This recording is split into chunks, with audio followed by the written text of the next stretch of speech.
함께하면 됩니다. 함께하면 됩니다. 함께하면 됩니다. 여러분 끝까지 함께 갑시다. 함께하면 됩니다.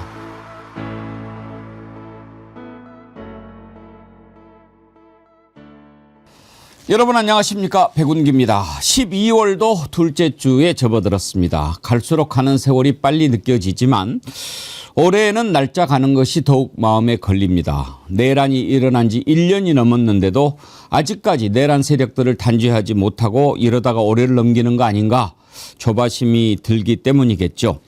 진작에 설치했어야 할 내란 전담 재판부 이제서야 속도를 내고 있습니다.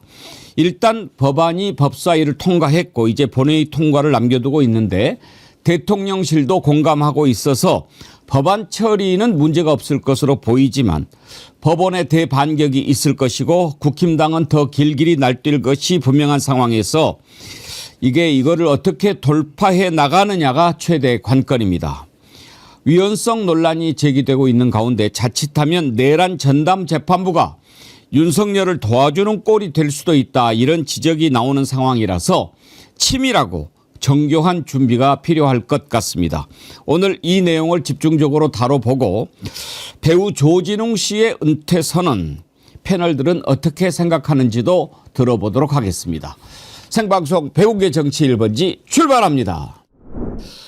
홍어는 뭐 드셔보신 분들 많으시죠. 톡 쏘는 것 때문에 좀 꺼려하시는 분들도 계신데 또 그게 별미죠.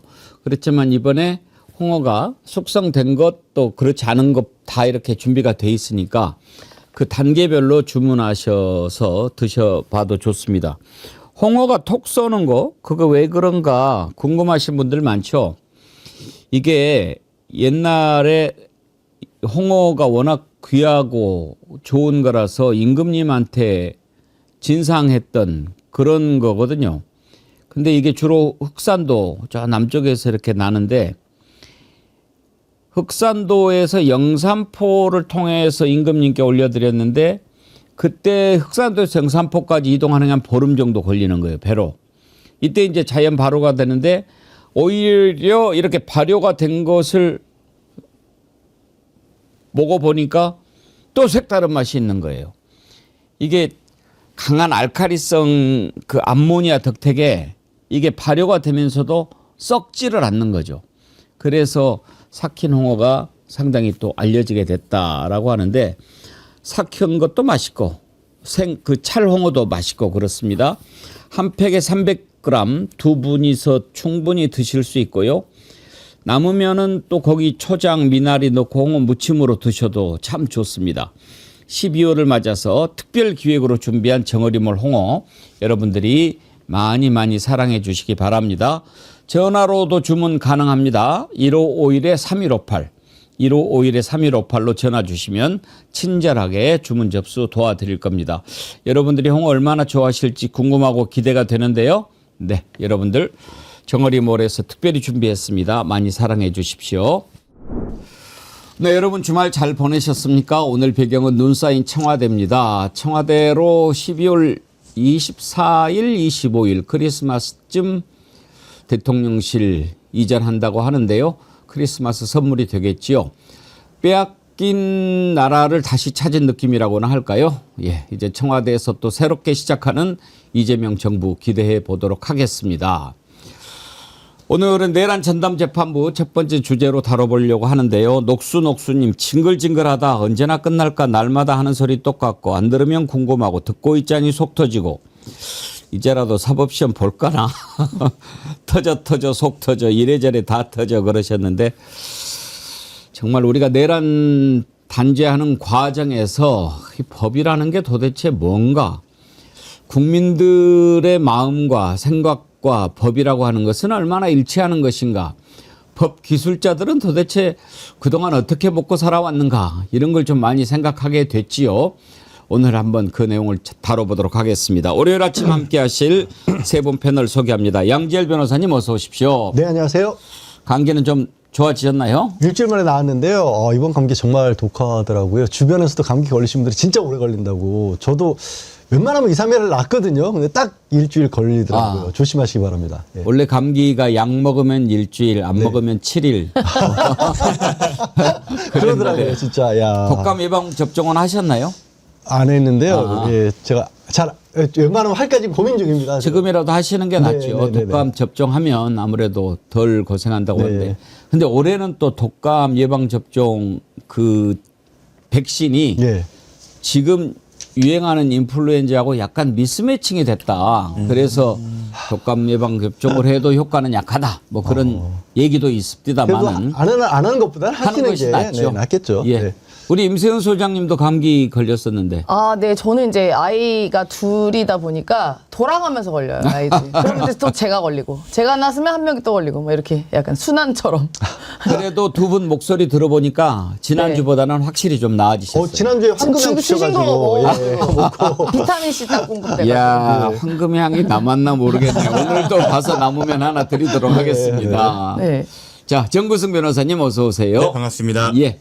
그 쿠팡 개인정보 유출 단체 소송 지금 맡아서 해주고 계신다고 그랬잖아요. 예. 접수가 많이 됐습니까? 14만 분께서 신청을 오. 주셨고 저희 지금 법인이 거의 비상사태로 운영되고 있습니다. 예. 최대한 빠르게 처리해서 연내에는 빠르면 이번 주 안까지 소송 제기를 먼저 하는 것이 목표로 진행되고 있습니다. 많은 신청 부탁드리겠습니다. 지금도 하시고 싶은 분이 계시면 저 QR을 찍으면 좋겠는데 잠깐만요. 화면 한번 잡아주시겠어요? 약간 옆으로 좀 지금 빛이 반사가 돼서 QR이 안 찍히는데 잠깐만요. 됐다. 아, 됐네. 됐어. 예, 좋습니다. 저 QR 코드를 찍으면 바로 쉽게 할 수 있습니다. 자, 오늘 첫 번째로 내란 전담 재판부 설치에 대해서 한번 생각해 보도록 하겠습니다. 진작에 설치했어야지요.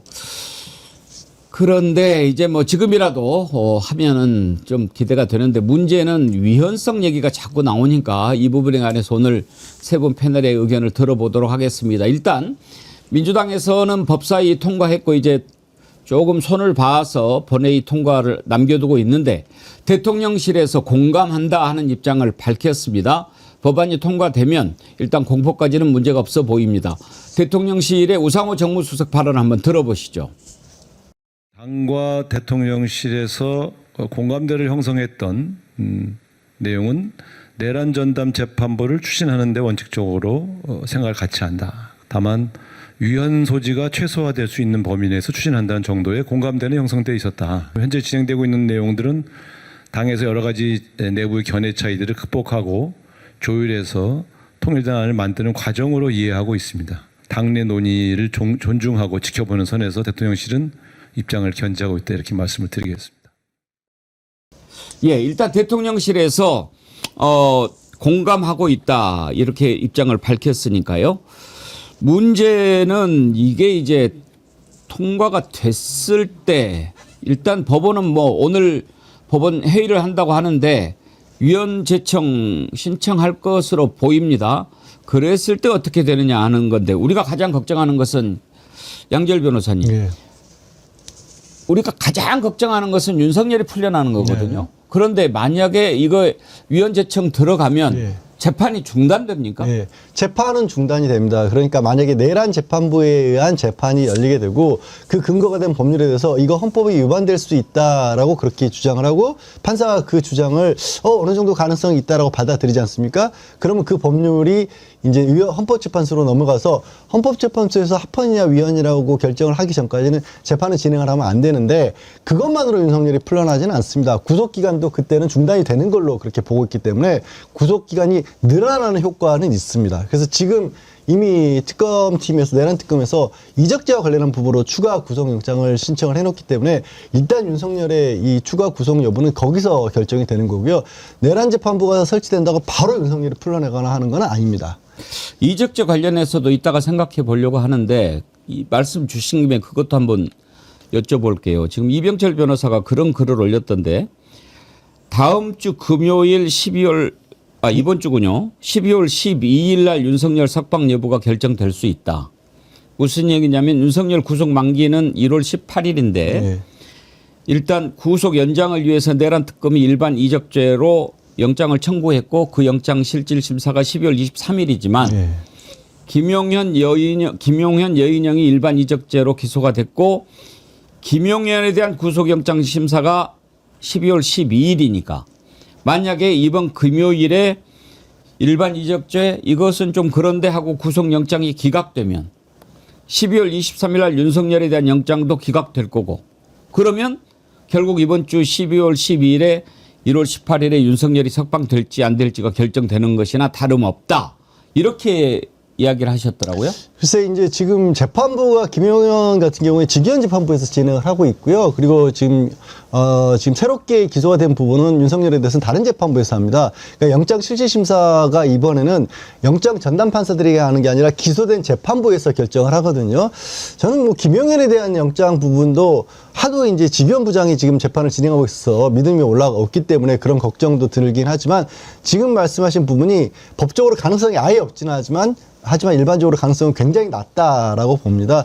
이적죄 자체에도 무슨 뭐 판례가 있거나 실질적으로 그 전에 뭐 이런 일을 저지른 자가 없기 때문에 기준이 없을 뿐이지만 뭐 대한민국에서 국가 자체를 위협하는 범죄로 지금 국가적 보호, 국가를 보호하기 위한 범죄로 그렇게 형법에도 규정되어 있는 거 굉장히 엄격하게 판단하고 있고 그 내용들이 상당히 상세하게 대표적으로 여인영 전 방첩사령관의 이런 어떤 메모라든가 이런 데 기록이 돼 있기 때문에 그 부분이 이렇게 기각될 여지는 저는 거의 없다고 봅니다. 정구승 변호사님은 어떻게 생각하세요? 저도 일단 석방과 관련해서. 석방 같은 경우에는 논리적으로는 가능하지만 실질적으로 발생하기는 정말 어렵다라고 판단되는 게 첫 번째는 위헌 법률 심판 제청이 있다고 하더라도 그런 경우에 이제 헌법재판소로 넘어간 경우에는 구속 기간이 정지가 됩니다. 물론 이제 나중에 징역을 산정을 할 때 거기엔 산정이 되지만 구속 기간에선 산정이 안 되기 때문에 그로 인해서 이번 내란 재판 특별법으로 인해서 이제 윤석열이 석방될 거라고 보기는 어렵고 이병철 변호사님께서 말씀하신 것도 논리적으로는 가능하지만 말씀하신 대로 재판부가 달라지는 점 그리고 특히 윤석열의 경우에는 일반 이적죄가 아니더라도 수많은 다른 혐의가 이미 기소된 부분이 있어서 그 영장이 기각된다고 하더라도 특검이 그 지금의 현재 영장이 만료되기 전에 추가 영장을 많이 띄울 수 있다고 생각하기 때문에 윤석열이 현실적으로 풀려나는 가능성은 매우 희박하다라고 볼 수 있을 것 같습니다. 그리고 이제 내란 전담 재판부 유연성을 최소화한다라고 한 것은 일단 대통령실도 걱정은 하고 있다는 것 아닙니까? 유연성에 대해서는 어떻게 생각하십니까? 이게 위헌이다 아니다를 100대 0으로 볼 수 있는 상황이라기보다는 그 어느 정도 위헌성이 있느냐 여부가 문제가 될 것 같습니다.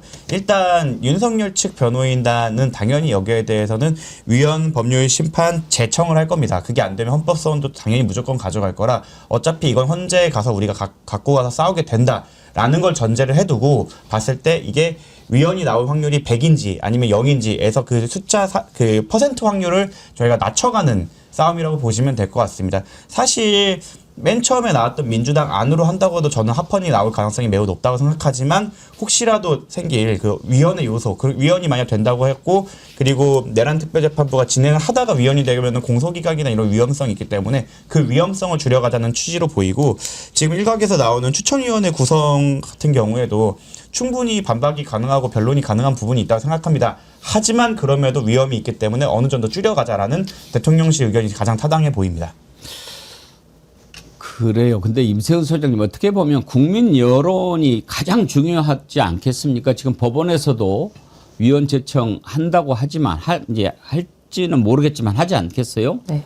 그래도 국민들이 이건 당연히 해야 된다라고 생각한다면 그것도 흔들릴 수 있는데 문제는 이제 조금 이게 1년이 지나가면서 조금 지치고 이런 상황에서 이제 법원 나서고 국힘당 길길이 날뛰고 이랬을 경우에 어떤 뭐 좀 그르칠 수 있지 않을까 그런 걱정이 있단 말이에요. 그렇죠. 그래서 뭐 위헌이다 뭐다 하기 전에 사실 이 위헌적인 요소를 만든 게 누구죠?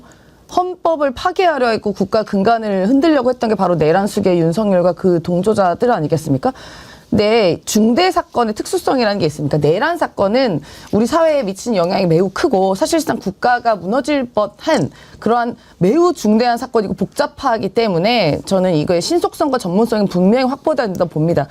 사실 어떻게 보면은 내란 전담 재판부가 초기에 만들어졌으면 이런 논란이 없었을 것 같다는 생각은 들어서 그 부분 아쉽긴 하지만 이제라도 이게 굉장히 중요한 문제이기 때문에 신속하고 집중적인 재판의 필요성을 국민 모두가 공감하고 있고 사실 지금의 재판부에 대해서 많이 불안한 게 사실이거든요. 그리고 영장 같은 경우도 최혜병 특검의 영장 발부율도 10건 중에 한 건밖에 안 나오는 상황. 이런 걸 봤을 때 과연 이게 공정하게 우리 이 사안의 중대성에 비추어서 과연 공정하게 재판이 처리될까에 대한 국민적인 의구심 분명히 있습니다. 그거를 화답하는 것이 또 어떻게 보면은 정당과 당의 역할이기 때문에 그 부분에 대해서 면밀하게 다만 위헌적인 요소가 전혀 없이 대통령실 우려하시는 것처럼요. 그런 거는 꼼꼼히 살펴봐야 될 것입니다. 그래서 법사위를 이미 통과하긴 했지만 아직 본회의에 들어가지 않은 이유는 이런 것들 위헌적인 요소를 하나하나 따져가고 있는 과정이거든요. 그래서 조금만 기다려주시면 우리 국민 여러분들께서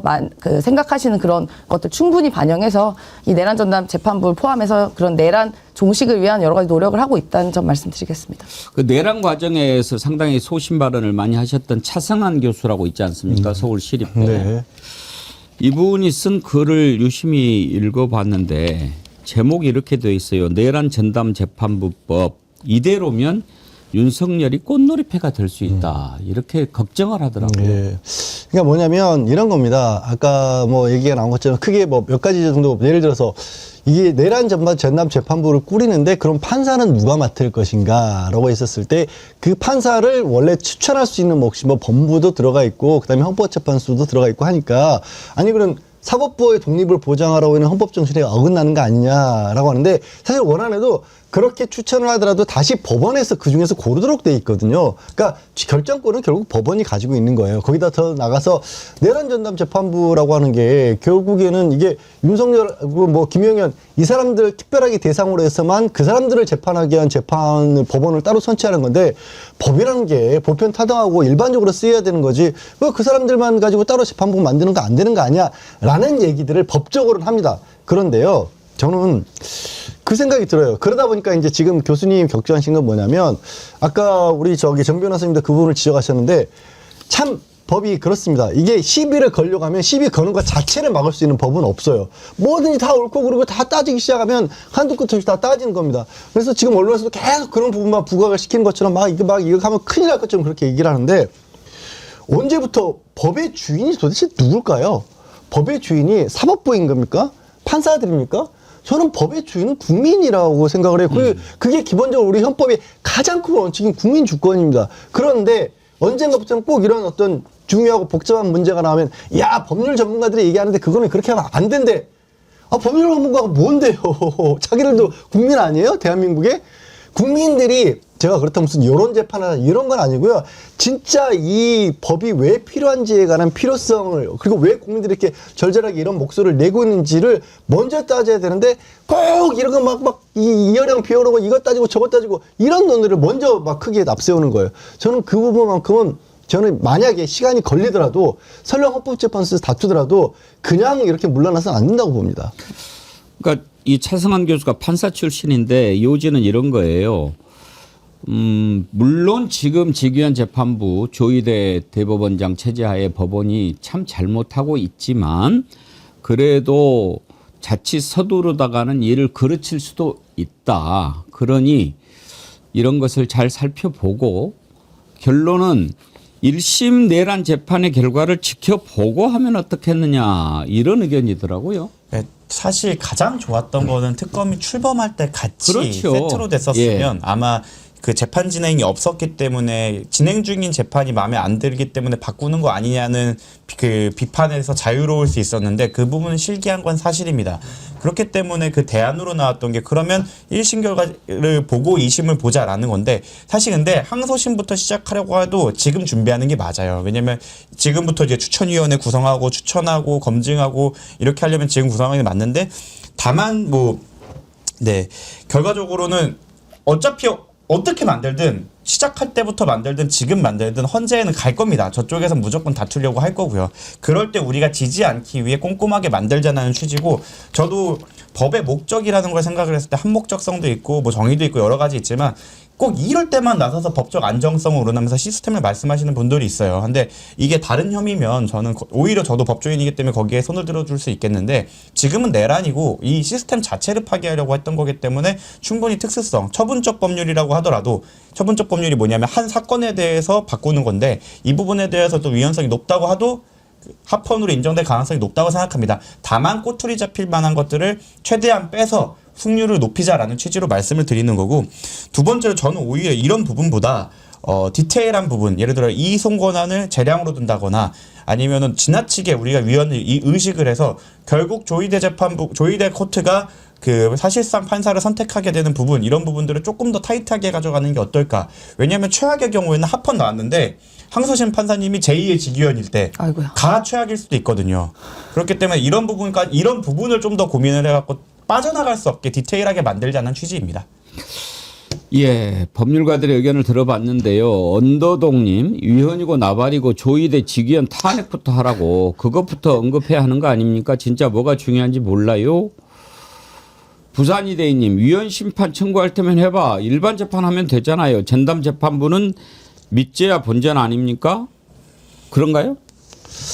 밑죄야 본전이라고까지 이렇게 갔다가 안 되면 사실 본전도 못 찾을 수는 있죠. 아니 뭐 시간이 좀 더 오래 걸릴 수가 있고 그만큼 국민적인 어떻게 보면 정치적인 스트레스라든가 아니면 시간으로 의한 낭비.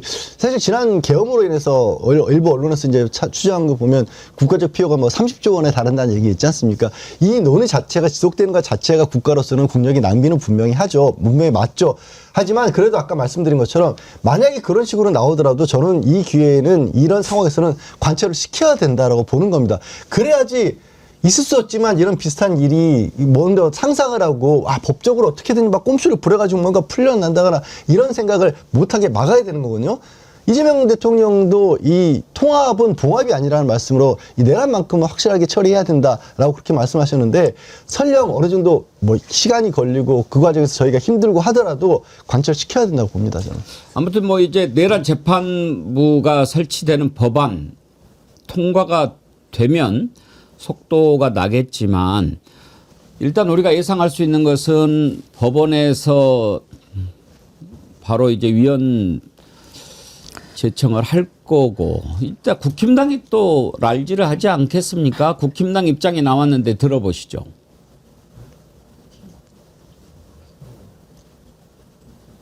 민주당은 무엇이 두려워 법치주의의 최후 보루마저 권력 아래 두려워합니까? 헌정 질서를 파괴하는 폭거를 중단할 것을 강력히 촉구합니다. 예, 임세현 소장님, 국힘당이야 뭐 뭐든지 반대하니까 뭐 별로 신경은 안 쓰입니다만. 네, 진짜 너무 저들은 양심이 없는 게요. 저기서 발언하지 않습니까? 헌정 질서를 파괴하는 폭거를 중단하라고. 헌정 질서 파괴 누가 했죠? 당신들이 배출한 1호. 윤석열이 헌정질서를 파괴했습니다. 그런 사람들이 할 말은 아니죠. 반성부터 우선해야지 무슨 폭건이 뭐니 얘기합니까? 입법부는 입법부의 역할을 하는 것이에요. 모든 게 그 아까 재판부도 마찬가지지만 예전에 5.18 특별법 헌법재판소에서 합헌으로 나온 경우가 있습니다. 심지어 1995년에 5.18 민주화운동 관련 특별법 제정되면서 전두환 노태우 그때 관련자들 다 처벌이 됐었습니다. 그래서 이거 위헌 소송 나왔지만 결국은 합헌이 나왔습니다. 왜냐? 이거는 특수한 거니까 굉장히 특수한 국가의 근간을 흔들리는 일이기 때문에 일반 형사재판과 다르게 합헌 결정이 난 것이거든요. 그래서 저는 국민의힘이 이제 뭐 저희는 신경 솔직히 안 씁니다만 그냥 할 말이 있고 안 할 말이 있는 것 중에 헌정 질서 파괴란 말은 본인들의 입에서 나오는 건 아니죠. 헌정 질서 파괴는 장본인 아닙니까? 그 PD 수첩 이제 1, 2부를 제가 다 봤는데 2부는 이 내란 과정에서 국힘당이 어떤 짓을 했는지를 보여주는 거였거든요. 일부보다 완성도는 좀 떨어집니다만. 그런데 12월 4일 날, 7일 날 1차 탄핵 표결에 이 자들이 참석을 안 해버렸지 않습니까? 그랬다가 뭔가 오판해가지고 14일 날 참석을 했다가 결국은 통과가 됐는데 12월 7일 날 1차 탄핵안 표결 이후에 14일 일주일간 국민들이 얼마나 국힘당을 비난했습니까? 바로 그 과정이 있었기 때문에 결국은 윤석열이가 탄핵이 된 거죠. 그러니까 지금 뭐 국힘당에 대해서 이제 와서 뭐 다 이야기 저렇게 하는 거 다 개소리입니다. 개소리. 예. 멍멍. 그 맨 앞에 서 있는 개가 장모죠. 지금 이런 얘기는 별로 우리가 귀담아 듣지도 않는데 문제는 이제 조국혁신당에서도 원칙적으로는 찬성하지만 이게 조금 잘 들여다볼 필요가 있다라고 하는 우려의 목소리를 내고 있단 말이에요. 조국혁신당 녹취도 혹시 준비가 됐습니까? 아직은요? 네. 조국혁신당이 걱정하는 것도 양재열 변호사님 결국은 그런 맥락이죠. 조국혁신당도 이걸 반대한다는 건 절대로 아닙니다. 제가 보기에는. 그런데 다만 이제 아까 말씀드렸던 저들이 어떻게 나올지에 관해서 미리 대비를 하자는 그런 차원인 거고요. 거기에 이제 그럼에도 불구하고 아까 설명드린 것처럼 그런 거 다른 게 아니라 똑같은 거예요. 추천을 그렇게 했을 경우에는 문제가 생길 수도 있을 것 같은데 헌법재판소 갔다가 결정이 늦어지는 과정에서 그러면 이거 혹시라도 또 구속을 석방시켜주는 거 아니야? 그러면 이것 자체도 좀 예외 조항을 만들면 어떨까라는 얘기를 했더니 또 그 예외에 대해서 또 예외를 만들면 이게 또 더 복잡하게 꼬이는 거 아니냐라고 해서 여러 가지 의견이 나오는 겁니다. 그러니까 다 같이 좋은 방향으로 잘 되자고 하는 것에 있어만큼 취지를 같이 하는데 그럼 어떻게 그걸 최선의 길을 찾을 것이냐라는 부분에서 좀 다른 목소리를 내는 거였고요. 저는 이제 언론에서 이런 거 보도를 할 때마다 마치 뭐 민주당으로 다른 길을 가고 있다, 뭐 진보 진영 내부에서 뭐 이게 좀 갈리고 있다. 이런 걸 제일 경계해야 된다고 저는 개인적으로 생각을 합니다. 원칙적인 면에서는 같이 가는 겁니다. 예. 그 12월 3일 날 밤에 우원식 의장님께서 그 계엄 해제를 의결할 때 사실 답답한 분들 많았잖아요. 왜 저렇게까지 하느냐. 예. 근데 그때 그렇게 꼼꼼하게 하나씩 다 챙겨가면서 절차를 지켜서 했기 때문에 그 과정에 대해서 누구도 지금 이의 제기를 못 하는 거거든요. 만약에 우리 그때 마음이 급해갖고 거수로 했다. 뭐로 했다면 분명히 그거 들고 와갖고 또 문제 삼고 그걸로 인해 불필요한 저희가 소모가 있을 겁니다. 내란 재판부는 진행될 거고 대통령실과 당이 다 진행을 하기로 했고 많은 국민들이 성원이 하고 있기 때문에 진행될 겁니다. 하지만 잘하자. 타이밍을 잘 봐서 하자라는 취지인 거로 생각하고 여기에 이견이 있는 게 당연히 민주주의입니다. 우리 방향성은 결정됐고 갈 건데 그럴 때 잘 가기 위해서 여러 전문가들이나 아니면 여러 의견들을 수렴을 해갖고 단단하게 가자. 왜냐하면 저쪽에선 분명히 이걸 재판소로 들고 갈 거니까 이런 취지로 좀 이해해 주시면 될 것 같습니다. 예. 근데 진짜 좀 황당하고 억울하기도 한 게 뭐냐면 잘못은 쟤네들이 다 했거든요. 근데 우리가 수습할 때는 또 더 꼼꼼히 고생은 해야 돼요. 우리가 다 해요. 네. 진짜 좀 한편으로 억울하긴 합니다만 그래도 그런 것까지 다 감안해서 별 차질 없게 티끌 하나 없이 열심히 잘 준비한다고 합니다. 그게 다 윤석열이 되는 거 못 막은 죄입니다. 그렇습니다. 예. 이은주님, 내란당 제자들은 얼굴에는 철판 깔고 양심에는 철갑을 두른 자들입니다. 인간이 아닌 자들이 짖는다고 일일이 대응해 줄 필요 없습니다. 무시만이 답입니다. 개가 짖어도 철만은 달립니다. 하여튼 좀 타이밍이 늦은 감이 있는데 그 부분 일단 내란 전담 재판부 앞으로 어떻게 다듬어지는가 한번 좀 지켜보도록 하겠고요.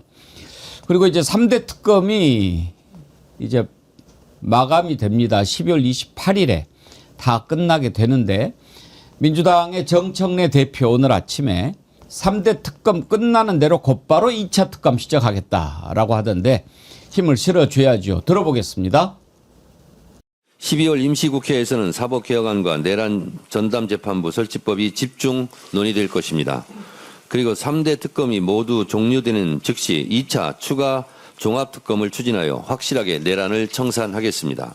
아울러 더불어민주당은 3대 특검이 모두 종료되는 12월 28일을 기점으로 즉시 2차 추가 종합특검을 추진하여 내란의 잔재를 끝까지 파헤치고 모든 책임을 낱낱이 단죄할 것입니다.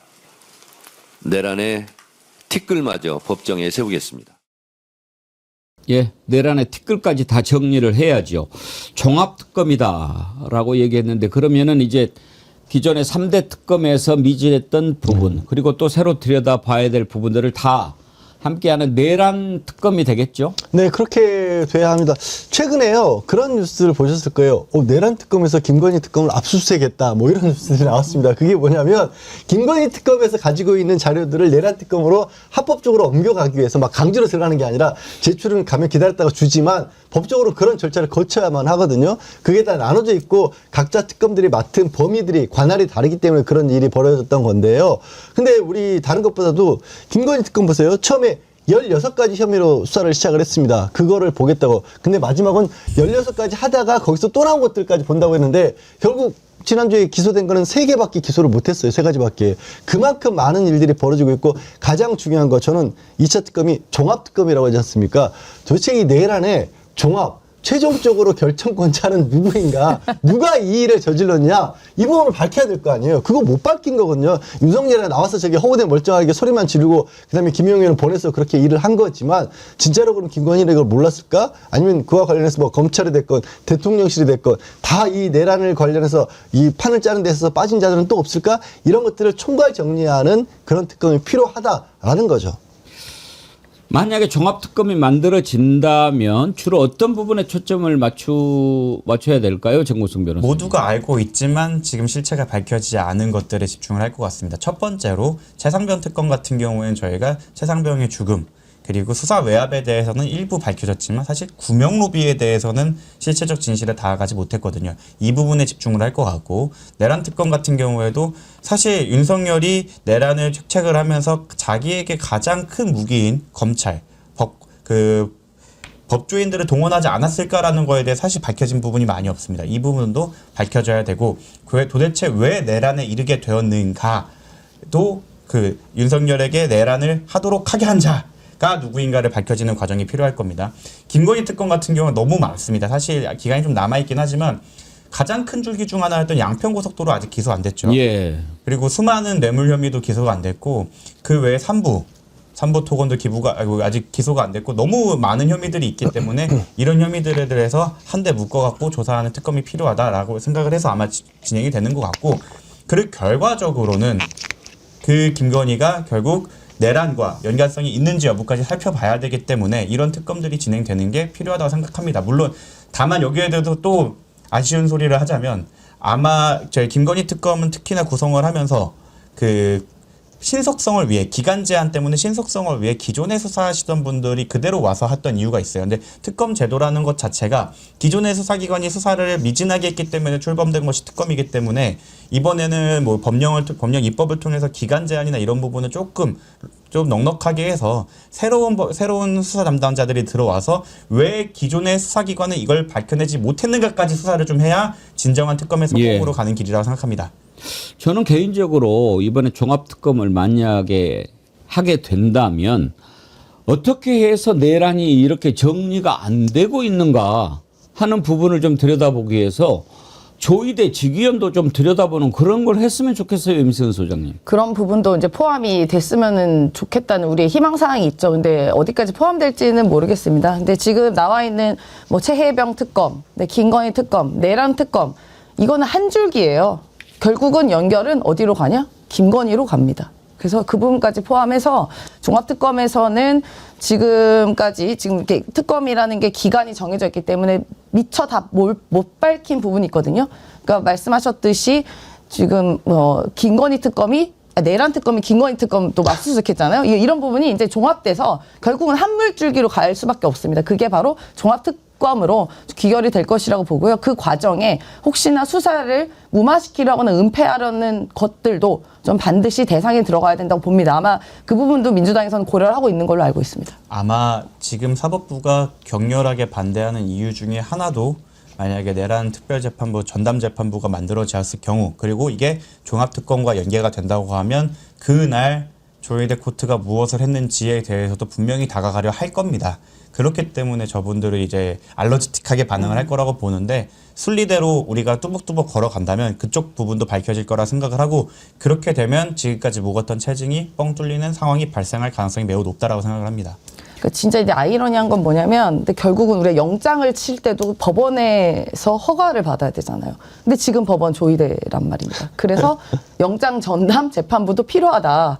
이런 말도 나오는 게 그냥 하는 얘기가 아니라 우리 여론이 그렇게 만들어가고 있습니다. 내란 전담 재판부가 만들어지면 영장도 따로 만들 수도 있을걸요? 따로 만들어야죠. 법안 자체는 두 개를 따로 두도록 하고 있습니다. 예. 알겠습니다. 다음으로 넘어갈 텐데요. 보수형님 TV님께서 채팅창도 하나로 못 뭉치는데 잘 되겠습니까? 그러나 민주당 믿습니다. 오늘도 아마 댓글 올려주시는 분들 가운데 또 민주당 내부에서 뭐 이런저런 의견이 다른 분들이 글을 올리신 분이 계신가 봐요. 보수형님 TV님 항상 강조하시는 게 우리는 서로 갈라지지 말자, 갈라치게 하지 말자 이런 말씀 항상 해주시거든요. 공감합니다. 예. 호생님 TV님 감사드리고요. 루비콘님도 슈퍼챗 보내주시면서 날씨가 추워요. 건강관리 잘합시다 해주셨는데 고맙습니다. 다음으로 넘어가기 전에 오늘도 많은 분들이 함께 해주고 계신데요. 혹시라도 보고 계시면서 구독 안 누른 분 계시면 구독 눌러주시기를 바랍니다. 지금 100만 돌파 눈앞에 두고 있는데 열심히 가야 될 것 같고요. 좋아요도 아직 많이 부족한 것 같습니다. 보고 계시는데 좋아요가 안 눌러진 분 계시면 좋아요도 눌러주시기 바랍니다. 다음으로는 이 내용을 한번 짚어보겠습니다. 뭐 단순한 연예계 소식이라서 다뤄야 되나 이렇게 생각도 했는데 이게 이제 정치권으로까지 비화가 되고 아마 지난 주말에 가장 관심이 있었던 부분이 바로 이거 배우 조진웅 씨 은퇴와 관련된 건데요. 상당한 유명한 배우 아닙니까?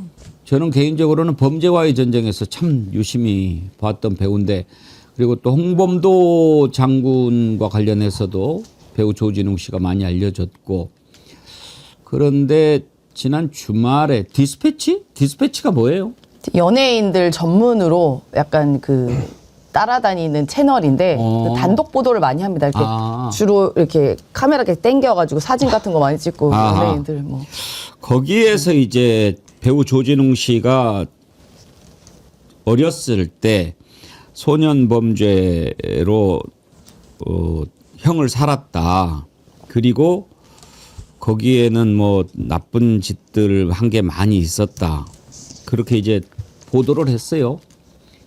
그래서 하루쯤 있다가 조진웅 씨가 입장을 밝혔는데 성폭행 관련 부분은 사실이 아니다. 그렇지만 뭐 그런 잘못을 속죄하는 차원에서 배우를 은퇴하겠다.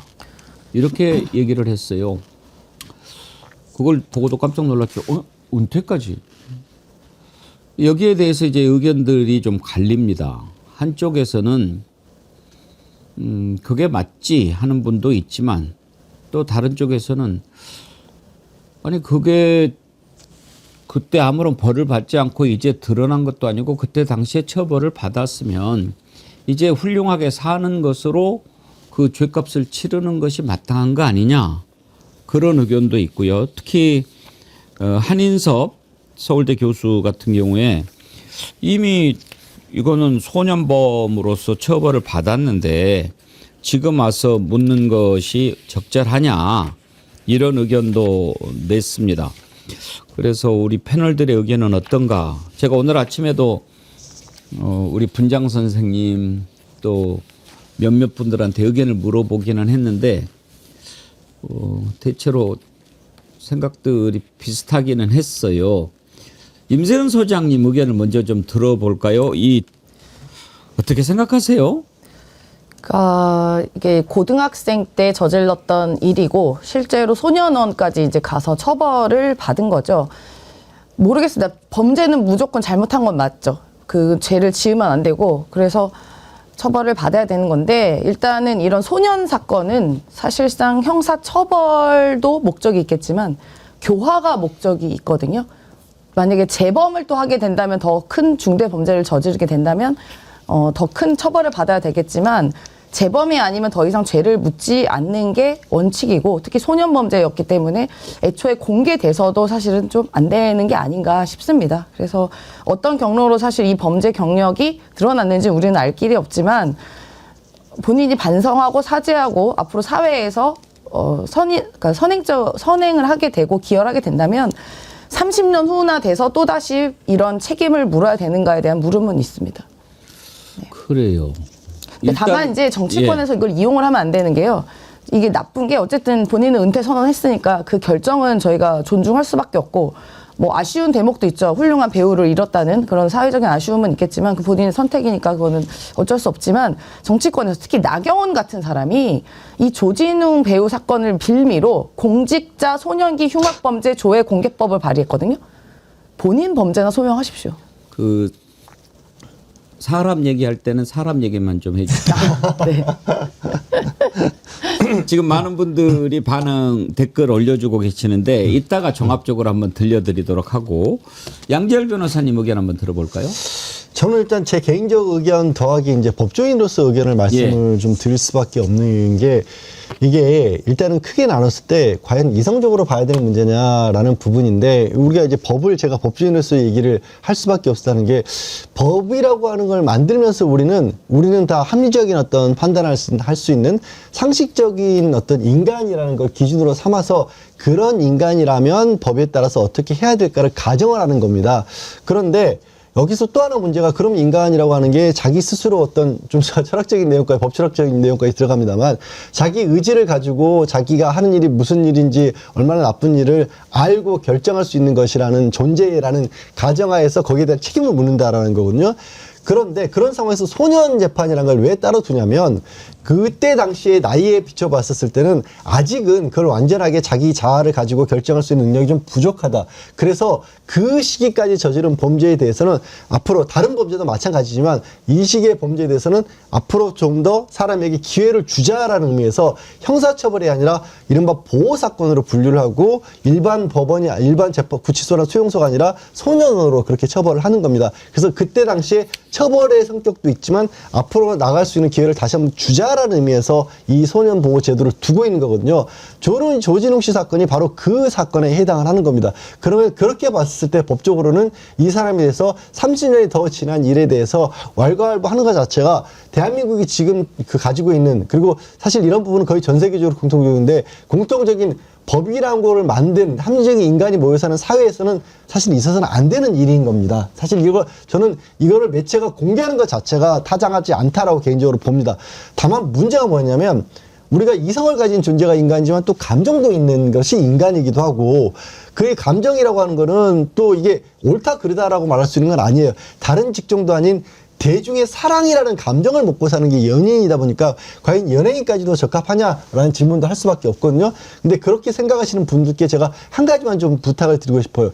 그때 당시 그러니까 이 조진웅 씨가 사건을 일으켰다고 하는 90년대 초반의 기준으로 봤었을 때도 조진웅이라고 하는 그 소년의 행동이 도저히 이 사람은 앞으로 사회생활 영원히 영구 격리해야 돼 도저히 용서할 수 없는 정도인지 아닌지를 놓고 감정도 판단을 좀 해줬으면 좋겠습니다. 어렸을 때 저지른 잘못 본인이 어디까지 사죄를 해야 되는가 하는 건데요.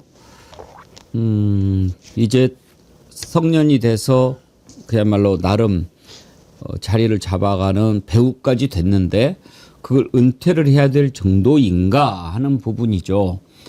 정구승 변호사님은 조진웅 배우의 은퇴를 어떻게 보십니까?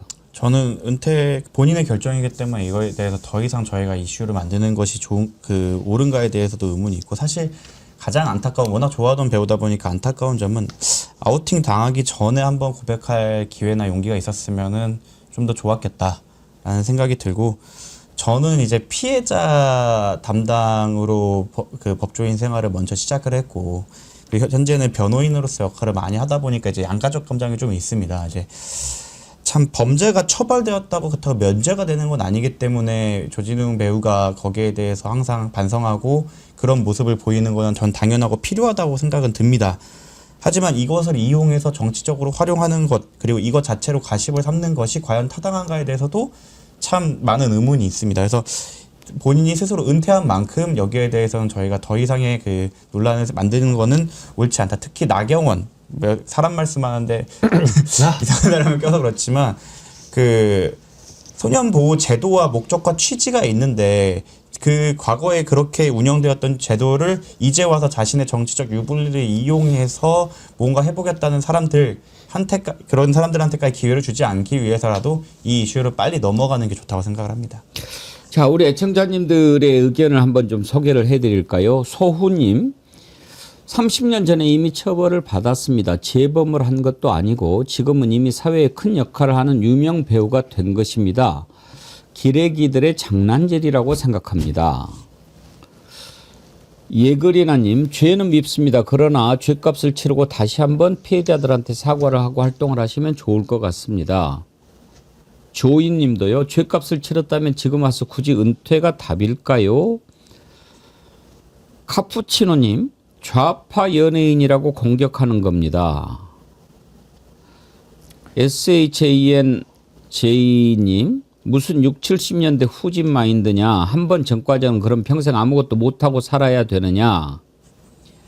안중찬님, 사람은 살면서 누구나 한 번쯤 실수를 합니다. 치기 어린 청소년 시절에 뭔 모르고 저지른 일인데요. 상당히 너그럽게 생각을 하시는 것 같습니다. 게링 월드님, 말했듯이 소년 범죄는 교화 목적이다. 이걸 까발리는 법을 내는 나경원은 반드시 퇴출시켜야 한다. 이런 의견을 주셨는데요. 그런데 지금 의견을 주신 분 가운데 이런 의견 주신 분들을 좀 많이 봅니다.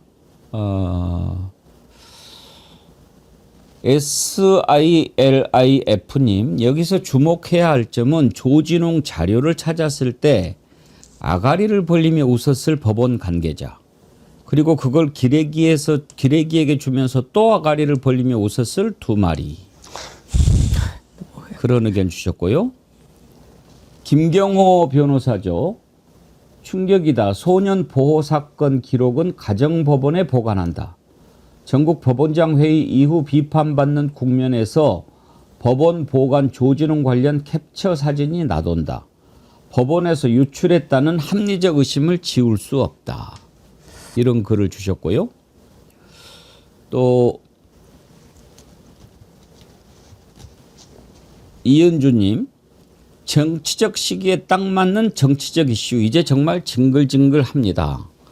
강덕수님이요, 왜 항상 이럴 때 연예인 사건이 터지는지도 한번 생각해 봐야 합니다. 아까도 좌파 연예인이다, 그래서 공격을 받는다, 그런 지적하시는 분이 있는데, 조진웅 배우는 뭐 참 여러 가지로 유명한 배우지만 특히 이제 최근에는 홍범도 관련해 가지고 직접 가서 홍범도 장군의 유해를 안고 돌아왔던 그런 배우지요. 인연도 있고, 지금 저 사진이 홍범도 장군 유해를 모셔오는 그 비행기 안에서 찍은 사진인데, 지금 의심하는 것은 그겁니다. 왜 지금 한 몇십 년 전 사건일 텐데 왜 지금, 그리고 요즘에 막 터져 나오는 게 연예계가 꽤 많아요. 조진웅 배우에 대한 것도 이제 상당히 화제가 됐고, 또 최근에는 박나래 그 개그맨 관련해서도 막 뭐가 막 쏟아져 나오고, 우리가 지금도 기억하는 게 배우 이성균 씨, 참 우리가 사랑하던 배우였는데 그 이성균 씨 문제가 막 터져가지고 결국은 안타까운 일까지 벌어지지 않았습니까? 그때도 김건희 관련해 가지고 뭐 디올백이 터졌을 땐가 그때였어요. 그러니까 그동안 이 공작 차원에서 무언가 큰 사건이 터졌을 때 그걸 덮기 위해서 연예계 관련된 것들을 막 했던 것이 우리가 기억에 있거든요. 버닝썬도 아마 그 중에 하나 아니었나 싶어요. 윤석열 난리쳤을 때 그걸 덮으려고 바이든 날리면 때 막 나오고 그러지 않았습니까? 그래서 이번에도 뭔가 이런 차원에서 이 자들이 무슨 장난치는 거 아닌가. 아까 김경호 변호사도 이야기했는데 이게 법원 아니면 나올 수가 없는데 왜 이러냐, 이런 거단 말이에요. 이런 의심은 할만할까요, 임세은 소장님? 조금 공교롭게도 조진웅 배우 같은 경우는 이재명 대통령을 사실상 지지한 걸로 알고 있고요. 그리고 박나래 개그맨 같은 경우는 고향이 약간 목포인가 이럽니다. 그래서 집안 자체가 약간 민주당을 지지하는 그런 쪽이고 하다 보니까 이 사건이 그냥 단순히 그냥 갑자기 나온 건가라는 의심을 지울 수가 없죠. 우리가 경험이 많아요. 특히 이명박 뭐 자원외교 비리 이런 거 나왔을 때 뭐가 터졌냐면은 서태지의 비밀 결혼이 나왔습니다. 등등 이렇게 큰 사건들이 하나씩 나오거든요. 그래서 지금의 이런 사건도 사실 30년 전에 이런 기록을 누가 합니까? 아니, 스스로 본인 조진웅 배우 스스로도 그 기록 못 찾을걸요, 아마 본인도. 근데 이런 게 갑자기 나온 게 또 그리고 심지어 이제 약간 이재명 정부의 우호적인 연예인들에게만 나온 것도 이런 의심의 포인트를 지울 수는 없습니다. 뭐 저희가 사실은 다 몰라요, 사실은 진짜는. 근데 시기가 굉장히 공교롭죠.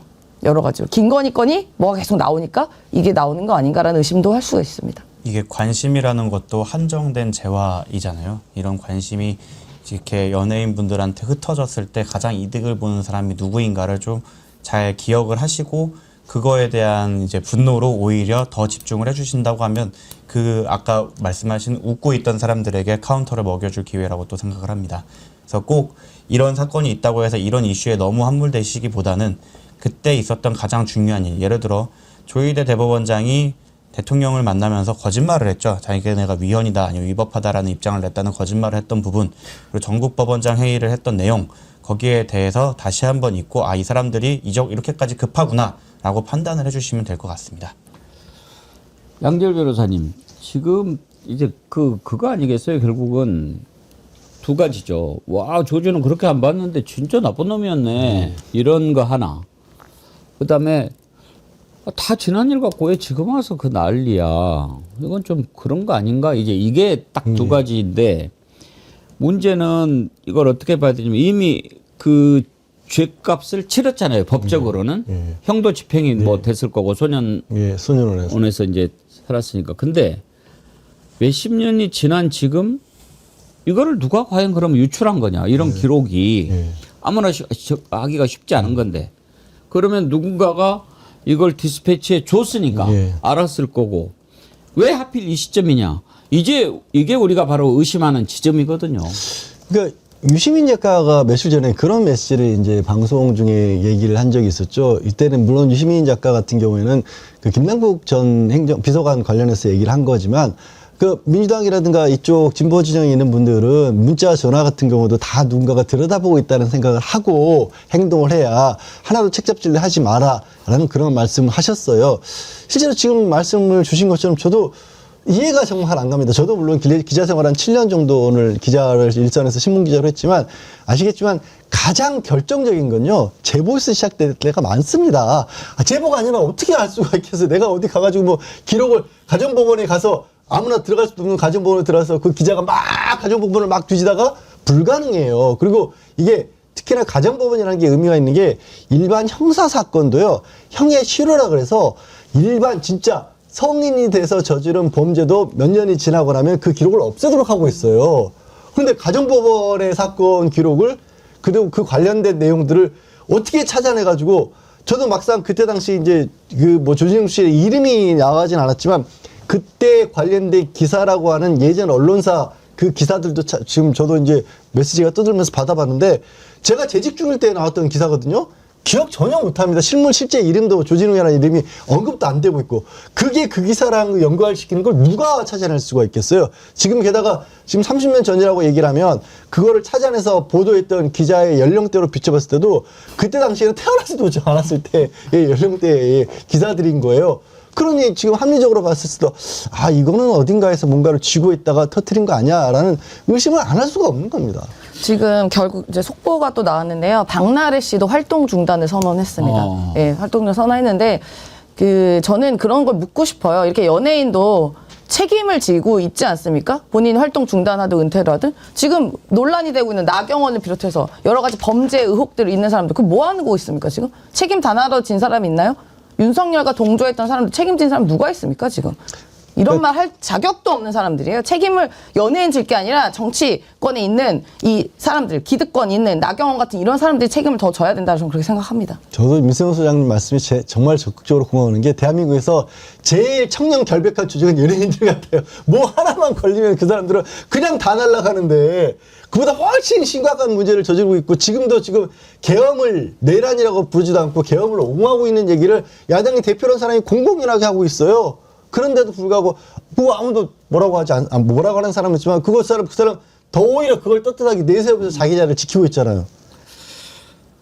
박나래 씨 같은 경우에는 좀 더 생각을 해봐야 되겠지만 일단 조진웅 씨 같은 경우에는 여러 가지 의심이 좀 드는 대목들이 많이 있습니다. 30년 전이고 이미 그걸로 처벌을 받았고 지금은 또 나름 의젓한 배우로 자리를 잡아갔는데 다만 최근 벌어진 사건을 보면서 조진웅 씨가 저는 대응은 잘했다고 생각합니다.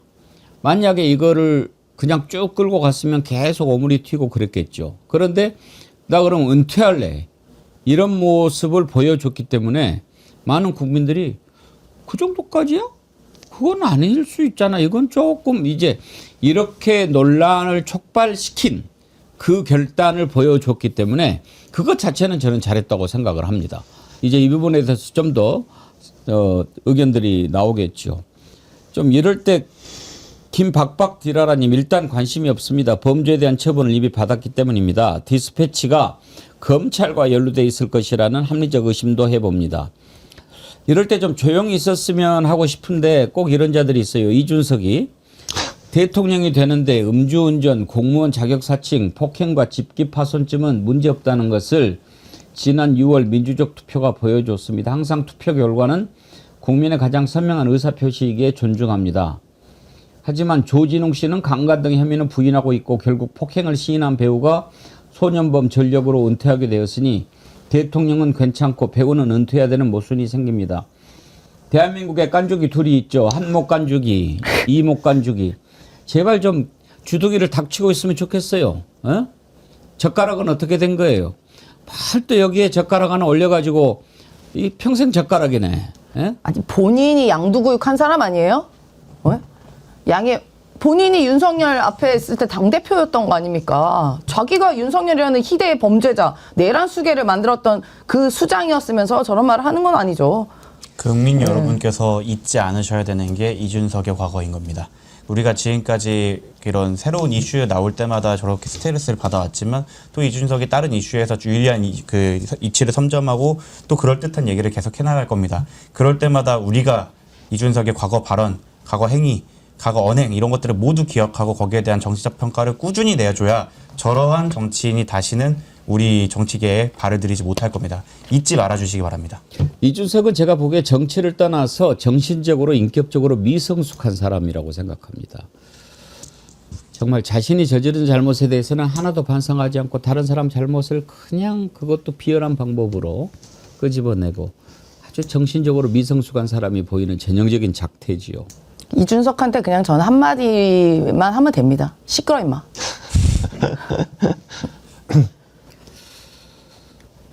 크게 좀 하시지 그래. 자, 한 가지 더 짚어보지요. 이제 내년 6월 지방선거가 있는데 일단 민주당의 최고위원들은 12월 3일까지는 그만둬야 되니까 몇몇 최고위원들이 출마한다고 그러면서 그만뒀지요. 그런데 오늘 아침에 기사가 하나 떴는데 추미애 법사위원장이 경기도지사 출마하기 위해서 사의를 표명했다. 그런 얘기가 나왔는데 방금 전에 속보가 들어왔어요. 그런 적 없다. 어떻게 봐야 돼요, 임세훈 소장님? 아직까지는 뭐 이렇게 한다 만다 얘기만 있고 결정은 아직까지는 안 하신 것 같습니다. 예, 제가 듣기로도 여러 경로를 들어도 추미애 의원님은 좀 아직도 고민 중에 있다라고까지만 들었습니다. 추미애 의원이 왜 갑자기 경기도지사지 그랬는데 원래는 광진인가 성동이었는데 광진. 지금은 하남이죠. 예, 지금 하남이고 그러니까 원래는 지금 고민정 의원 지역구였거든요. 예. 거기서 오랫동안 쭉 하시다가 이제 고민정 의원이 이제 지역구 가져가셨고 그리고 지금 하남에 있습니다. 예. 중진이고 법사위원장이고 법무부 장관 했고 뭐 이력으로야 상당히 뭐 커리어가 좋지만 경기도지사 이제 출마한다고 그러면 지금 민주당 내부에서 경기도지사 출마하겠다고 뜻을 밝힌 사람이 꽤 많아요. 네. 김병주 의원, 한준호 의원, 또 지금 뭐 김동연 지사 있고 또 추미애 위원장 얘기도 계속 나오고. 추미애 의원님 같은 경우는 뭐 들리는 이야기로는 국회의장에 다시 도전을 하겠다는 얘기도 나오고 있어서 아마 그런 부분까지 많죠, 뭐. 예, 할 수 있는 게 또 많으시니까 예, 그런 부분도 아마 고려하고 있지 않나 싶습니다. 예. 국회의장을 하면 이제 사실은 국회의장 한 이후에 물론 정세균 총리 같은 경우에 국회의장도 하고 나서 국무총리를 했지만 대체로는 정치를 마감하는 단계로 가지 않습니까? 그런 점에서 부담스럽고 그럴 수는 있을 거예요. 그래서 이제 결국에는 모든 정치인의 꿈은 대권을 향해서 가는 부분인데 그게 이제 국회의장으로서 일단 국회를 마무리를 하고 그럼 대권으로 갈 것이냐 아니면 경기도지사라고 하는 자리는 저 대표적으로 행정가의 자리이기 때문에 행정가의 면모를 보여준 다음에 갈 것이냐. 그동안에는 사실 이제 지사 자리가 그다지 데리고 들어가는데 도움이 되지 않는다라는 게 일반론이었는데 그걸 또 이재명 대통령이 깼지 않습니까? 경기지사 하고 나서 대통령이 됐으니까. 그래서 아마 둘 중에서 고민을 좀 하시지 않을까 싶은데 뭐가 됐든 저는 잘하시라고 보는 게 추미애 의원을 보면 중진이고 지금 말씀하신 것처럼 그런 자리들을 역임하신 분 치고는 늘 직접 초선 의원처럼 뛰는 그런 모습들을 계속해서 보여오시고 계십니다. 그러니까 어떤 일에 도전해서 어떤 결과가 났든지 간에 대한민국의 중요한 어떤 제목으로 쓰일 정치인인 건 맞죠. 근데요, 이제 추미애 위원장은 뭐 지금 본인이 부인했으니까 앞으로 어떻게 될지 모르겠는데 오늘 정말 관심을 모은 건 이거였어요. 오늘 아침에 이재명 대통령이 SNS에 이런 글을 올렸어요. 정원호 구청장님이 잘하기는 잘하나 봅니다. 저의 성남시정 만족도가 꽤 높았는데 명함도 못 내밀 듯 하면서 성동구 정기 여론조사 만족도 92.9% 주민 신뢰 최고 이거를 태그를 했어요. 지금 서울시장 선거 가장 지방선거 중에서 관심을 모으는 선거 아니겠습니까? 민주당에서는 과연 누가 나갈까? 일단 박홍근 전 원내대표가 출마 선언을 한 상황이고 그리고 김민석 총리도 나오냐 안 나오냐 뭐 여러 명 지금 서울시장 박주민 의원도 그렇고 그런데 이재명 대통령이 정원호 구청장 물론 이제 이 정원호 구청장 글을 올린 이유는 이번에 성동구가 정기 여론조사를 했는데 만족도가 92.9 어마어마한 수치죠. 이거는 뭐 거의 북한 수준 아닙니까? 그런데 정원호 구청장이 일 잘한다는 평가를 그동안 쭉 받아왔죠.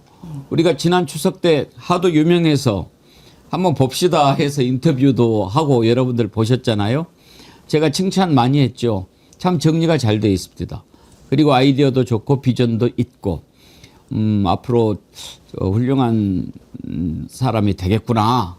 그러면서 지금 뭐 리틀 이재명 얘기도 많이 나오고 그래서 제가 유심히 지켜보면서 인터뷰를 했는데 지금요 서울시장 후보로 그렇지 않아도 막 거론이 되고 있는 상황인데 그것도 이재명 대통령이 정원호 구청장을 콕 집어가지고 이렇게 글을 올려줬단 말이에요. 그러니까 이제 이재명 대통령이 정원호 구청장 편드는 거냐? 명심이 정원호인가? 이런 얘기 당연히 나오지요. 임세현 소장님, 네. 이재명 대통령이 자신의 의중을 드러낸 것 아니냐는 해석이 나옵니다. 그러니까 아마 공감대가 있으실 것 같아요. 그러니까 정원호 구청장님도 이제 지방자치단체장으로 3선을 하셨고 사실 지난 지방선거는 굉장히 어떻게 보면은 그 출마자들 입장에서는 소위 말 불수능 같은 거였거든요. 왜냐하면 집권한 지 얼마 안 됐던 윤석열 정권 한 달 후에 치러진 선거에서 서울이 거의 다 졌어요. 이겼던 데. 근데 유일하게 성동구가 또 되게 보수적인데도 불구하고 승리를 했거든요. 아마 그런 것들이 작용한 것 같고 이재명 대통령도 성남시장을 오랫동안 하면서 그 지방자치단체장으로서 역량을 발휘를 해서 그런 공감대도 있고 그런 또 서러움도 약간 있으셨다고 제가 알고 있습니다. 아마 그런 부분에 대한 공감도 있고 그래서 아마 그렇게 한번 힘을 실어주지 않았나 싶은 생각이 들어요. 왜냐하면은 지금 다 나와 있는 다른 후보들이 상대적으로 정원호 구청장은 우리는 알지만 모르는 분들이 많거든요. 근데 나와 있는 다른 후보들 전현희 의원님, 서영교 의원님, 박주민 의원님 다 이름만 들어도 아는 분들이 많잖아요. 그러다 보니까 상대적으로 조금 네임밸류가 떨어지니까 한번 힘을 실어준 그런 면을 실어준 거 아닌가라는 그런 생각이 듭니다. 그래요. 네. 정구승 변호사님 아무튼 지금 다른 사람들 서울시장 준비하고 있는 사람들은 이재명 대통령 이 글은 무지하게 실망스러울 거예요. 좀 서운할 수 있고 다 훌륭하신 분이지만 서운하실 수 있습니다. 근데 저는 성동 구민으로서 성동 구민이시구나. 네, 92%에 들어가는 사람으로서 그러면은 정구승 변호사님도 정원호 구청장을 굉장히 만약에 인정합니까? 지지한다 아닌다라고 한다면 굉장히 저는 그 활동 만족도로서 뭘 제일 잘합니까? 제가 대표적인 예가 제가 이제 상왕십리 쪽에 사는데요. 와이프랑 이제 강아지 산책을 하다가 여기가 구조적으로 담배 피는 사람이 몰릴 수밖에 없다. 그래서 여기 좀 피해 가자라고 말하고 한 2주 지났나요? 거기에 부스가 바로 생겨 있고. 직접 건의하질 않았는데. 네, 그러니까 아마 다른 시민이나 신기하다. 국민분들끼리 말씀해 주실 수도 있는데 생각보다 굉장히 빠르게 딱 갔는데 되게 크고 훌륭한 담배 부스가 생겨 있다던가 여기는 언덕길 높아갖고 여기 놓으면 참 위험하겠다라고 싶으면 거기에 이번에 눈 오겠다고 그 예보가 난 다음날 바로 그 제설한 박스가 생겨 있더라고요. 오. 누구든지 뿌려주세요 이런 식으로도 돼 있고 그래서 가려운 데를 싹싹 해주는구나. 그러니까 디테일에 강한 구청장이라는 예. 게 저도 이제 지금 성동구에 한 8, 9년 살면서 구체적으로 느끼고 있기 때문에 굉장히 훌륭한 그 구정을 했다라고 평가할 수 있을 것 같습니다. 그러니까 되게 많이 다른 구에서도 벤치마킹을 많이 하는 걸로 알고 있어요. 뭐 이렇게 쉼터라던가 이런 것도 먼저 만들어서 다른 구에서도 그걸 좀 따라한다던가 이런 모범 사례가 좀 많다고 알고 있어요. 예를 들어 예. 오늘 이제 저희 여기까지 올 때 대중교통을 이용하고 왔는데 예. 딱 추우면 거기 안에 이제 그 실내로 돼 있고 에어컨과 공기청정이 되고 핸드폰 충전이 되는 뭐 안내소 그 버스 대기소를 만들어 주신다던가 뭐 이런 그런 게 있어요? 예. 성동구에는? 예, 뭐 다른 구에도 이제 점차 퍼져나가고 있는데 성동구에서 특히 이용률이 높은 버스 정류장 같은 경우에는 그런 거를 좀 되게 일찌감치 설치를 많이 해놨었습니다. 그래서 그 아이디어네. 네. 그 따뜻하게 하고 충전까지 해주는. 네. 아하. 그러면 만족도가 높아질 수밖에 없죠. 가장 사실은 차별점이 되는 부분이 뭐였냐면 뜨는 동네가 있지 않았습니까? 예를 들어서 예전에 압구정동이나 이런 부분 같은 경우에도 결국 젠트리피케이션이나 이런 문제 때문에 사실 그 동네가 져버리고 어딜 가든 있는 그런 그 대기업 상품들만 있었는데 성수동을 어떻게 보면 부흥을 하고 그러면서도 계속 특색이 있게 살려내면서 젊은 층의 유입을 빼지 않으려고 그 유지를 했다는 게 저는 그 디테일한 구정보다는 그 부분이 가장 또 그 강점이 아닐까 생각을 합니다. 그 우리 이재명 대통령께서도 본인이 가장 행복했던 시절이 성남시장 때 재직할 때라고 이야기를 하신 적이 많거든요. 그래요. 그러니까 막 그런 부분도 그러니까 이렇게도 얘기하셨어요. 지방자치라고 하지 마, 지방정부라고 하라고. 그러니까 그만큼 그런 애정이 되게 많이 있으시거든요. 그래서 그런 것도 분명히 전 작용을 했을 거라고 생각합니다. 아무튼 이재명 대통령이 누구를 지지한다 뭐 이렇게 얘기는 하지 않았지만 지금 상대적으로 중견 뭐 국회의원 중진 국회의원에 비하면 성동구청장이니까 인지도는 좀 낮을 텐데 이재명 대통령의 인지도는 확 끌어올리는 그런 뭐 효과는 줬다고 봅니다. 예. 보수형님 TV님, 앵커님. 정어리 방송에서 앵커님 신뢰도 조사 한번 해보세요. 저거보다 높게 나올걸요. 92.9%인데요. 보수형님 TV님 홍어 좋아하세요? 홍어 하나 보내드려야 되겠네. 감사합니다. 예, 오늘 1부는 여기까지 하고 2부에서 특별한 손님 모십니다. 역사 독립군 백이성 선생인데요. 지난번에 한번 모시고 여러분들이 너무 앵콜 공연 요청이 많아가지고 오늘 모셨습니다. 오늘 백이성 역사 독립군 모시고 역사적으로 이번 내란의 의미도 한번 좀 짚어보도록 하겠습니다. 오늘 함께해 주신 양재열 변호사님, 임세은 소장님, 정우승 변호사님 감사합니다. 감사합니다. 고맙습니다. 예. 자, 여러분 좋아하시는 백이성 역사 독립군 모셨습니다. 어서 오십시오. 안녕하십니까. 반갑습니다. 잘 계셨죠? 예, 잘 지난번에 뵙고 또 이슈 1번지에서도 아주 재밌는 얘기 많이 아유, 들려주시고 감사합니다. 예. 우리 백이성 선생님 다시 한번 뵙고 싶었는데 예. 저보다도 우리 애청자님들이 많이 보고 싶어요. 아유, 감사합니다. 예. 오늘 그 내란과 관련된 역사적인 의미를 짚어볼 건데 그 전에 네. 혹시 저희가 1부 마지막으로 이제 그 영화배우 조진웅 씨 문제를 좀 다뤘거든요. 예. 이제 참 최근에 너무 슬픈 일이 있어서. 근데 이제 그걸 보면서 많은 분들이 그런 의심을 해요. 네. 왜 이 시점에 네. 그것도 30년 전에 일어난 자료가 도대체 어떻게 입수가 돼가지고 네. 네. 이렇게 나왔을까? 네. 그리고 또 공교롭게 그 인기 개그맨 박나래 씨 문제도 터져 나오고 아. 뭐 이런 걸 보면서 예, 예.